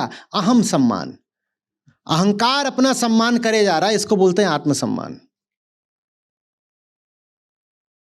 आत्मसम्मान में ये जो अहम है, जो जो आत्म है उसको अहम पढ़िए, और स्वाभिमान में भी जो स्व है उसको अहम पढ़िए।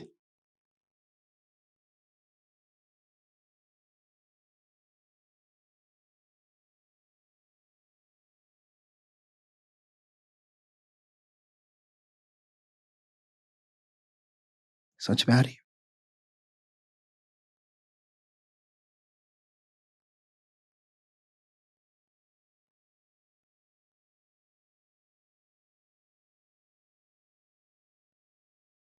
जो बाहर की दिशा जाता है वो कहता है मेरे अनुसार जो अच्छा है उसको पालूं।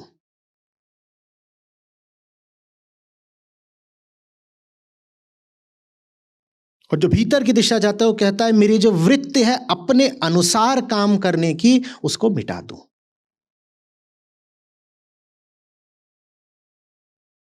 वो कह रहा है अपने अनुसार बाहर को जाना है, ये कह रहा है अपने अनुसार चलने की जो वृत्ति है इसको मिटाना है।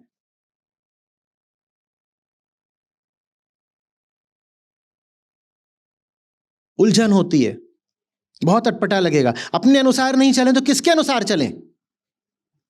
किसी के अनुसार मत चलो। इतनी क्या बेताबी है चलने की? थोड़ा रुक जाओ, देखो जिसको तुम कहते हो मेरा हिसाब, मेरा मत, मेरा विचार, मेरी कामना, ये चीज क्या है? अपने अनुसार न चलने का अर्थ ये नहीं होता कि किसी और के अनुसार चल दिए। उसका अर्थ बस इतना होता है कि ये जो भीतर से एक आवेग आता है अंधा, बिना कोई कारण बताए, बिना अपना स्रोत दिखाए, उससे पूछ लो कि तू आ कहां से रहा है। एक अंधे बहाव से हटकर दूसरे अंधे बहाव में जाने को नहीं कहा जा रहा कि पहले साहब अपने हिसाब से चलते थे अब पड़ोस वाले भैया के हिसाब से चलते हैं, ये नहीं कहा जा रहा है। पड़ोस वाले भैया के हिसाब से चलना है ये भी तुमने अपने हिसाब से तय करा ना, तो ले दे के चल, तो अपने ही हिसाब पे रहो। कहा जा रहा है हमारे हिसाब का अर्थ क्या है ये पकड़ो तो सही। ये जो मेरे हिसाब की बह रही है पूरी धारा, ये आ कहां से रही है?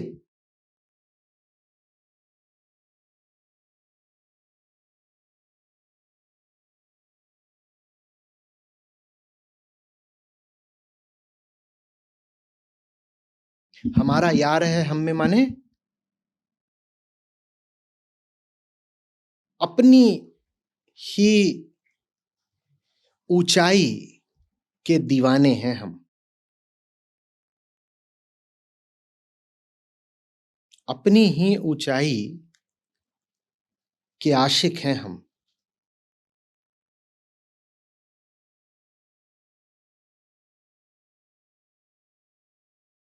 और ये समझ जाने के बाद ये भी दिख जाता है कि जीना कैसे है मायावी संसार में। और आरंभ में हमने कहा था संसार में अगर जीना सीख जाओ तो माया नहीं है अब संसार, फिर क्या है? फिर लीला है। लीला माने खेल है बस, अब मौज है। माया माने दुख और लीला माने क्रीड़ा।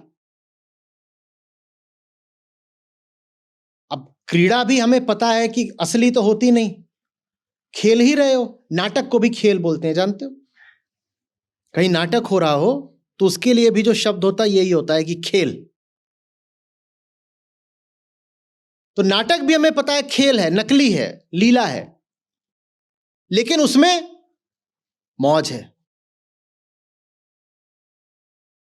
और वो माया जो पकड़ में नहीं आई वो दुख देती है, क्योंकि हमने सोचा था ये असली है, वो नकली निकली, अब दुख देगी। चीज के मिथ्यात्व को जान लिया तो मुक्त हो जाते हो अब खेलने के लिए, ये लीला है। माया को जान करके जीना ये लीला है। माया को जान लिया, इससे नकली असली नहीं हो जाता, लेकिन गंभीरता खेल में बदल जाती है।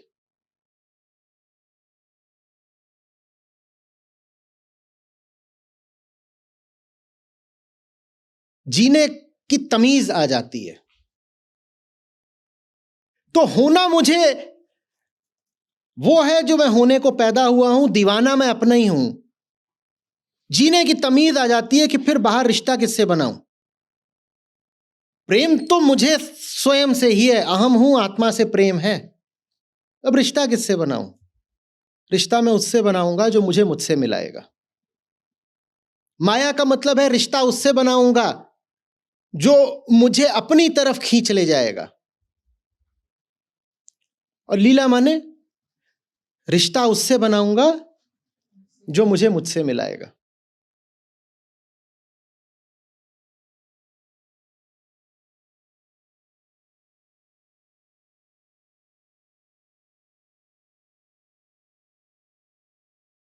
दोनों ही स्थितियों में संसार का स्थान तो है ही। ये संसार है, ये संसार है, ये संसार है, सब कुर्सियों पे जो बैठे हैं संसार है। पर जब सस्ता प्रेम रहता है, बेवफाई वाला प्रेम रहता है, तो जो संसार के लोग होते हैं वही लक्ष्य बन जाते हैं। और जब असली आशिकी रहती है तो संसार में जो कुछ भी है वो हमसफर तो बन सकता है, मंजिल नहीं।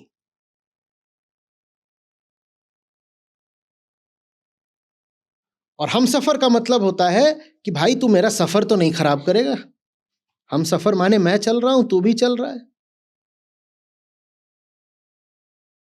ठीक। और हमराह ऐसा मिल जाए जो गुमराह कर दे तो उसे हमराह तो नहीं कहेंगे फिर। हम जिनको हमराह कहते हैं वो आमतौर पे वो होते हैं जो हमारी सारी राहें बंद करके कहते हैं मैं ही मंजिल हूं और मुझ तक आ जा, मुझ तक आना ही तेरी राह है। वो क्या कहते हैं, हमारी ही परिभाषा ऐसी है कि दुनिया में कोई मिल जाए जिसको हम कहते हैं कि मंजिल है, हमारी मंजिल मिल गई। दुनिया भर के, और आज के ही फिल्मी गीत नहीं, आदिकाल से जो कविताएं लिखी जा रही हैं वो ऐसी ही लिखी जा रही हैं। कुछ मिल जाता है तो हम बोलते हैं मंजिल मिल गई।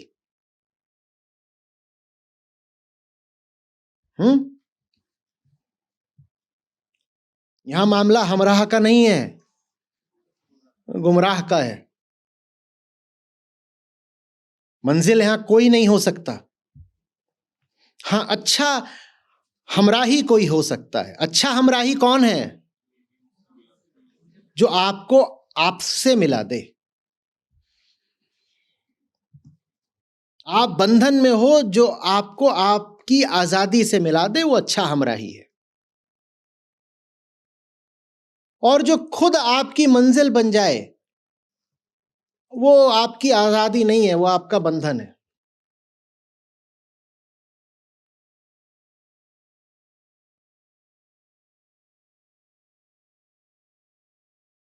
अच्छा हमराह वो है जिसको आप बोलो कि तू यार है मेरा, तो वो आपके सामने गा दे कि तेरा यार है तुझ में, तुझे अब इंतजारी क्या।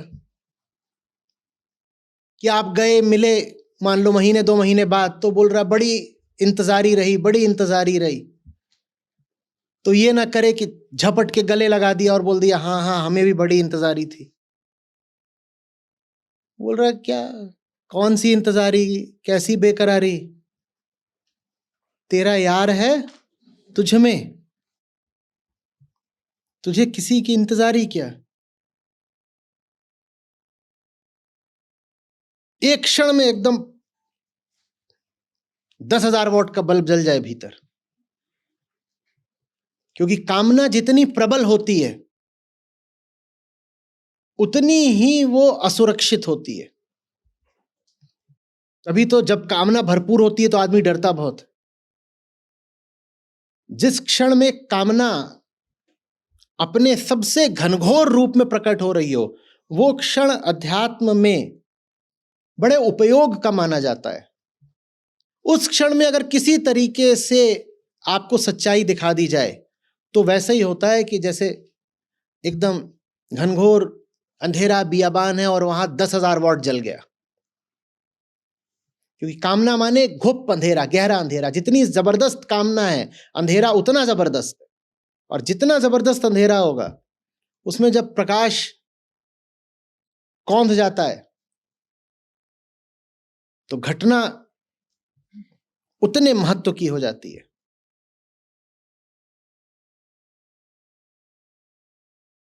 समझ में आ रही? जिए कैसे इस दुनिया में? बहुत कुछ है यहाँ, जो कुछ भी है यहाँ उससे पूछो कि ये अगर मैंने हासिल कर लिया, इससे अगर मैंने रिश्ता जोड़ लिया, कोई भी चीज हो, ये कैमरा है, ये टीवी है, ये इंसान है, ये जूता है, ये मंजिल है, ये नौकरी है, ये घर है, वो गाड़ी है, वो पद है, कुछ भी है, इससे मैंने रिश्ता जोड़ लिया, क्या मैं बेहतर होने जा रहा हूं? ये मेरे लिए आजादी बन के आ रहा है या जंजीर? ये मुझे अपनी तरफ खींच रहा है या मुझे मेरे भीतर भेज रहा है? जो आपको अपनी तरफ खींचता हो,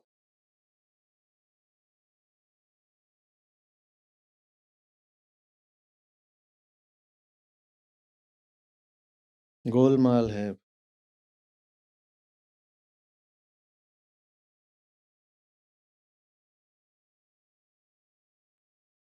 ये रखा करिए अपने पास।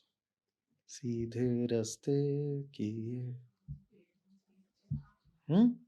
जैसे ही कोई मिले जो बहुत लुभा रहा हो, खट से एकदम गोलमाल है।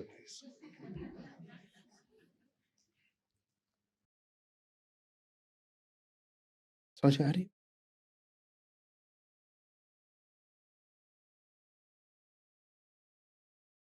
अध्यात्म वर्जित करता है संसार में रिश्ते बनाने को? नहीं, संसार में सही रिश्ते बनाना सिखाता है। वो रिश्ता बनाओ जो सचमुच तुम्हारे काम आएगा।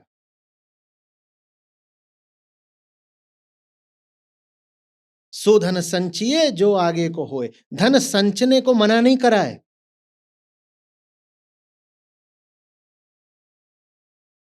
धन होता क्या है यही समझा दिया है, और कहा है वो धन लो ना जो सचमुच काम आएगा।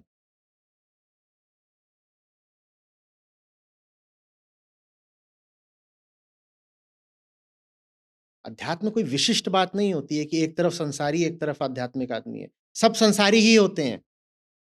जो सबसे प्रबल आध्यात्मिक आदमी है वो भी संसारी ही है। तो ऐसे नहीं कहना चाहिए कि कुछ लोग संसारी होते हैं और कुछ आध्यात्मिक होते हैं। ऐसे कहना चाहिए कि कुछ होशियार संसारी होते हैं और कुछ गधे संसारी होते हैं। संसारी तो सभी हैं, जो आध्यात्मिक है वो भी संसारी है।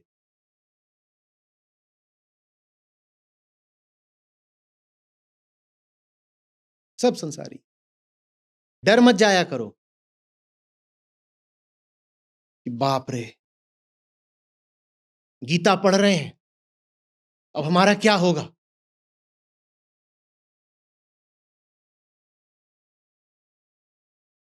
ये दुनिया छूटने ही वाली है। जाएं सबसे एक आध बार मिल आए। भाई जीना यहां, मरना यहां, इसके सिवा जाना कहां। बस या तो यहां होश में जी लो या गधे की तरह जी लो। अवतार महापुरुष भी जो हुए हैं सब कहां जीते थे? बृहस्पति ग्रह पे जीते थे, और वहां भी जीते थे तो वो भी क्या है? वो भी संसार ही तो है।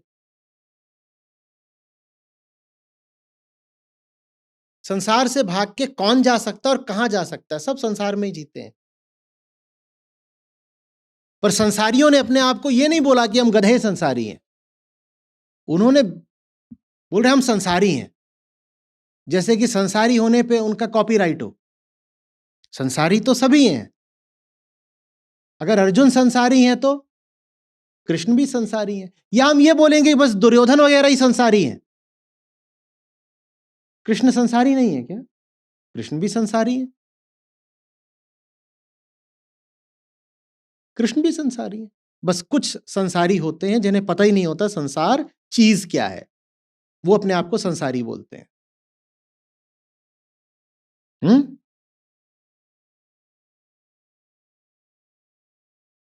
कहा था ना एक बार कि संसारी कौन है? जो संसार में ही जन्म लेता है, संसार में ही जीता है, संसार में ही खाता है, संसार में ही पूरे जीवन दुख भोग के मर जाता है और अंत तक कभी जान नहीं पाता कि संसार क्या है। इसको बोलते हैं संसारी। संसार में ही जीता है, संसार में ही मरता है और एक क्षण को भी कभी नहीं जान पाता कि संसार है क्या। इसको संसारी बोलते हैं। आध्यात्मिक आदमी क्या होता है? संसार में ही जीता है, संसार में ही मरता है, संसार में ही खाता है, संसार में ही पीता है, पर लगातार जानता रहता है कि संसार है क्या। वो किसी दूसरी दुनिया का नहीं हो जाता, न तो किसी दूसरे आकाशगंगा में भाग गया है, न पहाड़ पे गुफा में भाग गया है। इसी दुनिया में होश से जीना, और होश माने ये सब कुछ जो है ये मुझे पागल नहीं बना पाएगा। हमारा यार है हम में, ये मुझे पागल बनाता है, मुझे रिझा रिझा के। मैं रीझने से रहा, मैं रीझने से रहा। भाई ताजमहल देखने गए हो,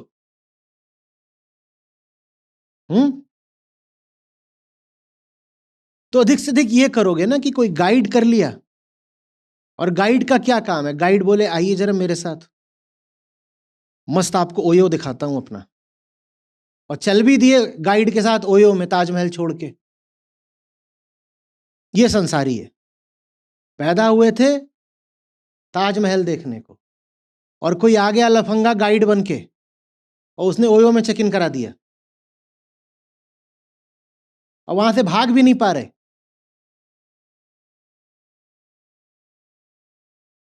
गाइड माने क्या? जो अपने घर ले जाए, या जो पूरा समझा दे कि ये मामला क्या है, जिसको आप ताजमहल कह रहे हो, क्या है, कब बना, क्या सच्चाई है इसमें, क्या झूठ है, वो पूरा बता दे। बोलो। तो रिश्ता तो बनाना ही पड़ेगा, पर किसी ऐसे से रिश्ता मत बनाना कि जो ताजमहल से उठा के ओयो में ले जाए। जो ताजमहल ही घुमा दे वो फिर हमसफर कहलाने लायक हुआ। बात समझ में आ रही है? ताजमहल है जिंदगी में तो चेकआउट करो। ये भी नहीं कि कोई एक है, क्योंकि एक जगह कहां लुटता है आदमी। लुटने वाले की हालत तो कमजोर बच्चे जैसी होती है, लुटने वाले की हालत तो कमजोर इम्यूनिटी के आदमी जैसी होती है। उसे हर बीमारी लूटती है। कोई ये थोड़ी है कि कहीं एक जगह ही लुट रहे होगे। जो बेहोश है वो क्या सिर्फ एक पत्थर से टकरा के गिरेगा? वो तो बार बार गिरेगा, हर जगह गिरेगा, हर रिश्ते में चोट खाएगा। बच्चा है तब भी खाएगा, बूढ़ा हो गया तब भी खाएगा।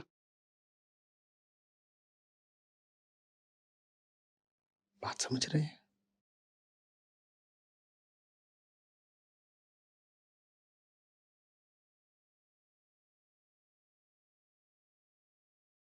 ये सब वैसी ही बातें हैं जैसे आज अभी दोपहर में वो जो हुआ था, उसके सदमे से उबरने मुझे 15 मिनट लग गए। मेरे सामने एक फौज खड़ी हो ऐसे ही 200-400 लोगों की, और वो मुझे मारना चाहती हो, मैं सहज रहता हूं। सच बता रहा हूँ बिल्कुल। वो गुस्से में खड़े हैं, उनके पास हथियार हैं, उनके बीच से गुजरने में मुझे ज़रा भी परेशानी नहीं होगी।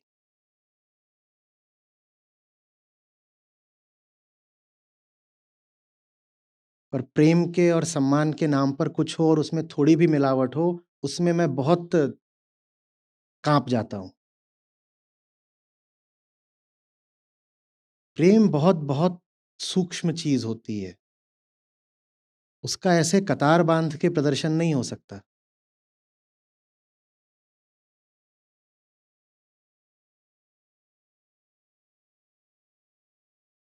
मिलिट्री में लगती हैं कतारें। हुँ?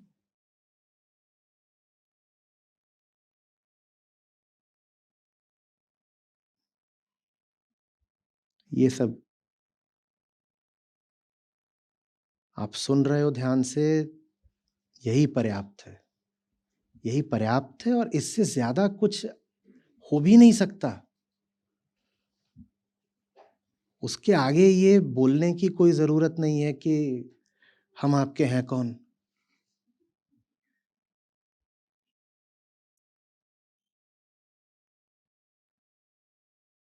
ऐसे कोई बैठता है किसी के सामने वीकेंड पर?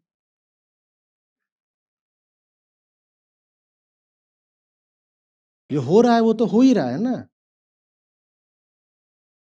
अब उसको क्यों वही लफ्ज़ों का इल्ज़ाम दे रहे हो? कुछ चीज़ें ऐसी होती हैं जिनको अगर शब्दों में बोल दो तो वो दूषित हो जाती हैं।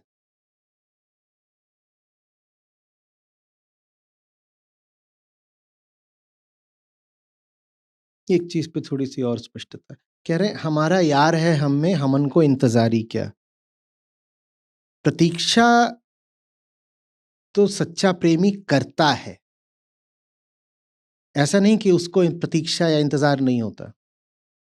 पर उसका इंतज़ार संसार पर और संयोग पर आश्रित नहीं होता। वो इंतज़ार नहीं कर रहा होता कि कोई एक दिन आएगा जिस दिन मेरा प्रियवर प्रकट हो जाएगा। कोई एक दिन आएगा जिस दिन मेरी लॉटरी लग जाएगी। वो ऐसी इंतज़ार ही नहीं कर रहा होता। प्रेमी के पास बड़ा धैर्य आ जाता है, खूब प्रतीक्षा कर लेता है वो। पर उसकी प्रतीक्षा न संसार को लेकर होती है, न संयोग पर आश्रित होती है। उसकी प्रतीक्षा स्वयं के प्रति होती है। मैं किस दिन इतना जीवट दिखाऊँगा? मैं किस दिन इतना सच्चा हो जाऊँगा कि जो झूठे कवच मैंने धारण कर रखे हैं, इन्हें उतार ही दूँ। हमारे और उसके बीच में और कुछ नहीं है, सुरक्षा के लिए हमने जो बंदोबस्त करे हैं, वही खड़े हैं। मैं और मैं के बीच में डर खड़ा हुआ है।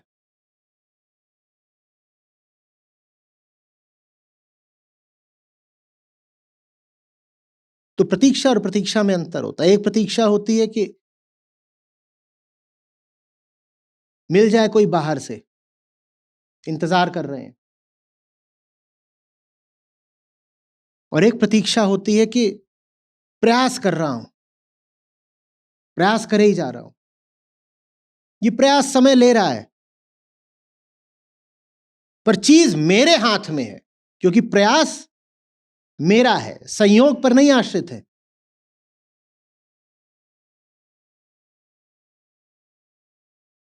बात समझ रहे? जो संसार के तलबगार होते हैं, इनको भाग्यवादी होना पड़ता है, क्योंकि संसार चलता है संयोग पर और संयोग माने भाग्य। तो जो झूठा प्रेम होता है, उसमें किस्मत का बड़ा किरदार होता है और वो किस्मत की दुहाई बार-बार देगा।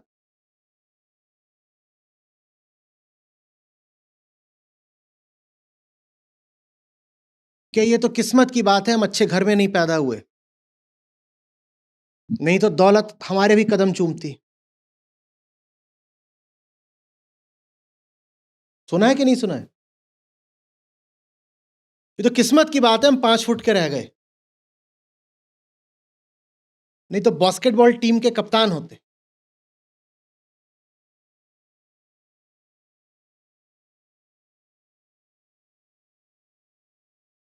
वक्त करता जो वफा आप हमारे होते, हम भी गैरों की तरह आपको प्यारे होते। वक्त करता जो वफा, वक्त के पास चेतना है, वक्त वफा या बेवफाई दिखाएगा?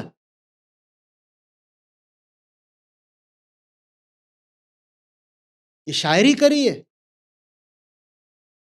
या कागज गोदा है?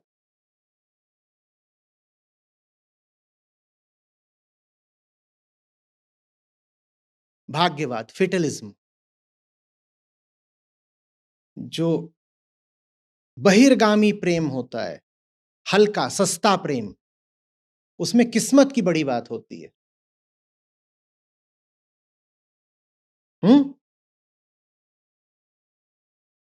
क्या करूं मेरे राजू, हम दोनों की जात अलग अलग है, हमारा कुछ नहीं हो सकता।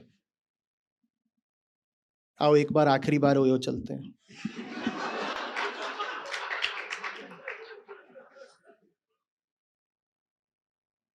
मुझे और कोई समस्या नहीं है, इसमें लॉजिक गलत है।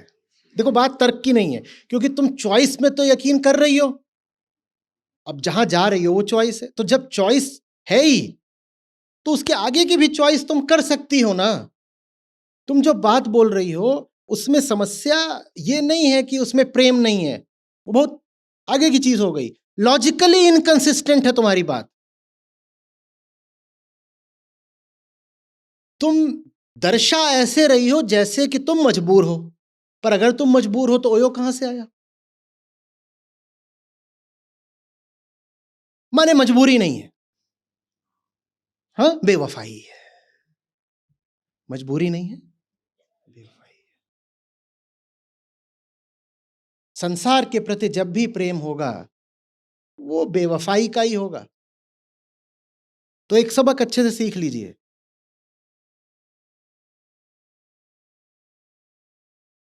यहां बेवफाई मिले तो दुख नहीं मानना है।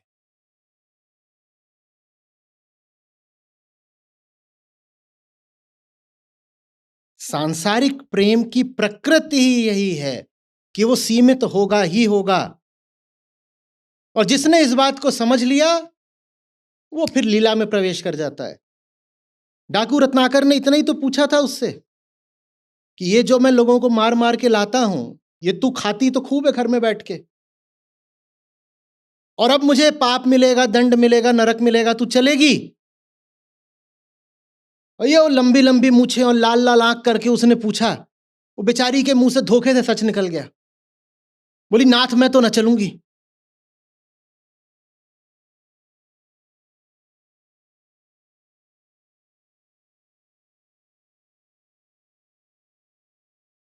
वो वाल्मीकि बन गए, वो आदि कवि हो गया। समझ में आ रही है बात?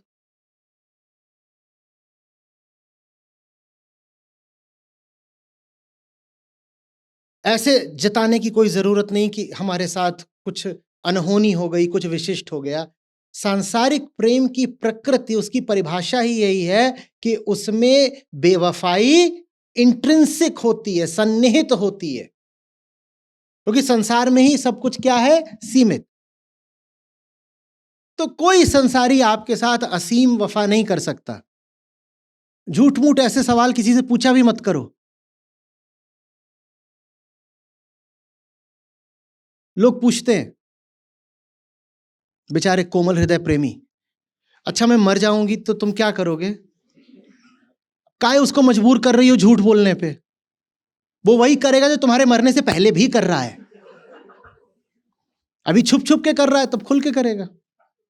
तुम्हें क्या लग रहा है अभी जी रही हो तो नहीं कर रहा बाकी काम?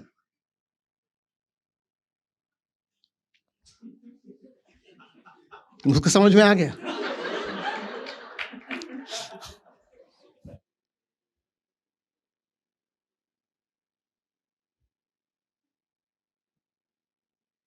बेवफाई हमें मिलती है क्योंकि सबसे पहले हम खुद बेवफा हैं।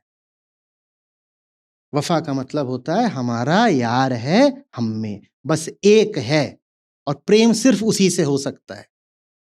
और किसी से प्रेम लगाओगे, बेवफाई की चोट खाओगे, फिर टूटा दिल लेके इधर उधर घूमते रहना और दर्द भरे नगमे गाना।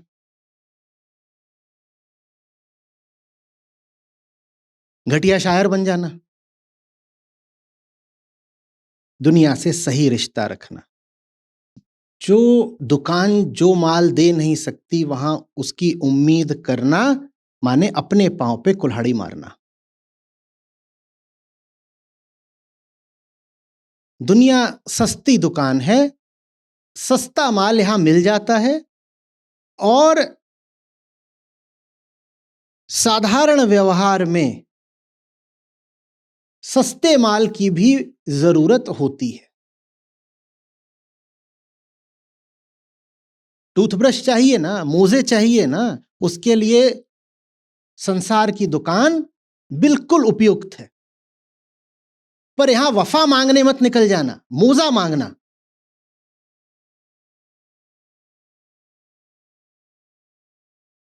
आए कहे मेरा हाथ ले लो, उससे कहो तू टूथब्रश दे दे, इतना काफी है। ये तो चीज है जो संसार दे सकता है, भौतिक है, भौतिक चीजें दे देगा। आत्मिक नहीं है तो आत्मा नहीं दे सकता ही।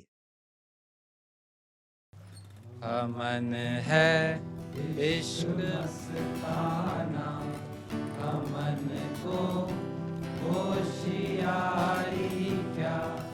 अमन है इश्क मस्ताना, अमन को होशियारी क्या।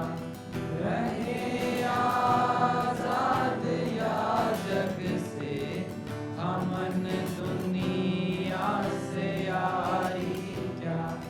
रहे आजाद या जग से, अमन दुनिया से यारी क्या। अमन है इश्क मस्ताना, अमन को होशियारी क्या। अमन है इश्क मस्ताना, अमन को होशियारी क्या। जो बिछड़े हैं प्यारे से, भटकते दर बदर फिरते। जो बिछड़े हैं प्यारे से, भटकते दर बदर फिरते। हमारा यार है हम में, अमन को इंतजारी क्या। हमारा यार है हम में, अमन को इंतजारी क्या। अमन है इश्क मस्ताना, अमन को होशियारी क्या। अमन है इश्क मस्ताना, अमन को होशियारी क्या। जो बिछड़े हैं प्यारे से, भटकते दर बदर फिरते।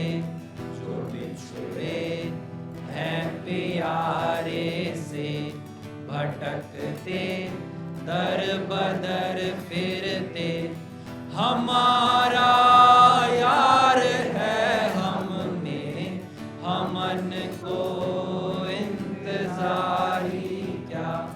हमारा यार है हम में, अमन को इंतजारी क्या। अमन है इश्क मस्ताना, अमन को होशियारी क्या। अमन है इश्क मस्ताना, अमन को होशियारी क्या। खलक सब नाम अपने को, बहुत कर सिर पटकता है। सब नाम अपने को, बहुत कर सिर पटकता है। हमन गुर नाम साचा है, हमन दुनिया से यारी क्या। हमन गुर नाम साचा है, हमन दुनिया से यारी क्या। हमन है इश्क मस्ताना, हमन को होशियारी क्या। हमन है इश्क मस्ताना, हमन को होशियारी क्या। न पल बिछुड़े पिया हमसे, न हम बिछड़े प्यारे से। न पल बिछुड़े पिया हमसे, न हम बिछड़े प्यारे से। उन्हीं से नेह लागी है, हमन को बेकरारी क्या। उन्हीं से नेह लागी है, हमन को बेकरारी क्या। हमन है इश्क मस्ताना, हमन को होशियारी क्या। हमन है इश्क मस्ताना, हमन को होशियारी क्या। कबीरा इश्क का माता, दुई को दूर कर दिल से। कबीरा इश्क का माता, दुई को दूर कर दिल से। जो चलना राह नाजुक है, हमन सिर बोझ भारी क्या। जो चलना राह नाजुक है, हमन सिर बोझ भारी क्या। हमन है इश्क मस्ताना, हमन को होशियारी क्या। हमन है इश्क मस्ताना, हमन को होशियारी क्या। रहे आजाद या जग से, हमन दुनिया से यारी क्या। रहे आजाद या जग से, हमन दुनिया से यारी क्या। हमन है इश्क मस्ताना, हमन को होशियारी क्या। हमन है इश्क मस्ताना, हमन को होशियारी क्या। हमन है इश्क मस्ताना, हमन को होशियारी क्या। हमन है इश्क मस्ताना, हमन को होशियारी क्या।